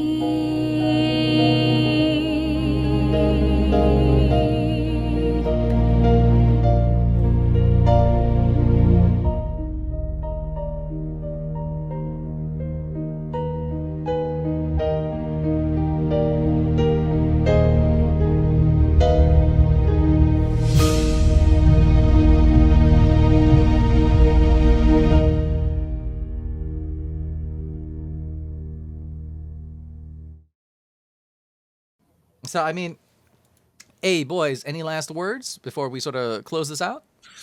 Yes, I want to make sure everyone in chat knows to go ahead and head over to twitch.tv/theofficialcrane to watch us live, or twitch.tv/Omega Optimus Supreme to catch Luke and his own achievement hunting tasks. Currently, he's doing Super Robot Wars 30, right? Or even myself, twitch.tv/Haraxmant, where I'm achievement hunting Forza Horizon 5 currently. Yep. That is what that is. Luke? All right. Well, everyone, you can find me at youtube.com/Omega Optimus Supreme. You can find me at twitch.tv/Omega Optimus Supreme and twitter.com/word OOS. And guess what? Yes, indeed. The OOS stands for Omega Optimus Supreme. There you go. Yes. That is what it is. So, again, if you guys sort of came in here, I hope you guys grab a bingo card. And I really hope that you guys sort of play this game with us. Like, I'm sort of trying to introduce all of this and try to get this going. I hope you guys enjoyed all of the new segments. We're going to have new segments, too, in the future. So you just better watch out for that. I'm really glad that you guys sort of stumbled onto the channel.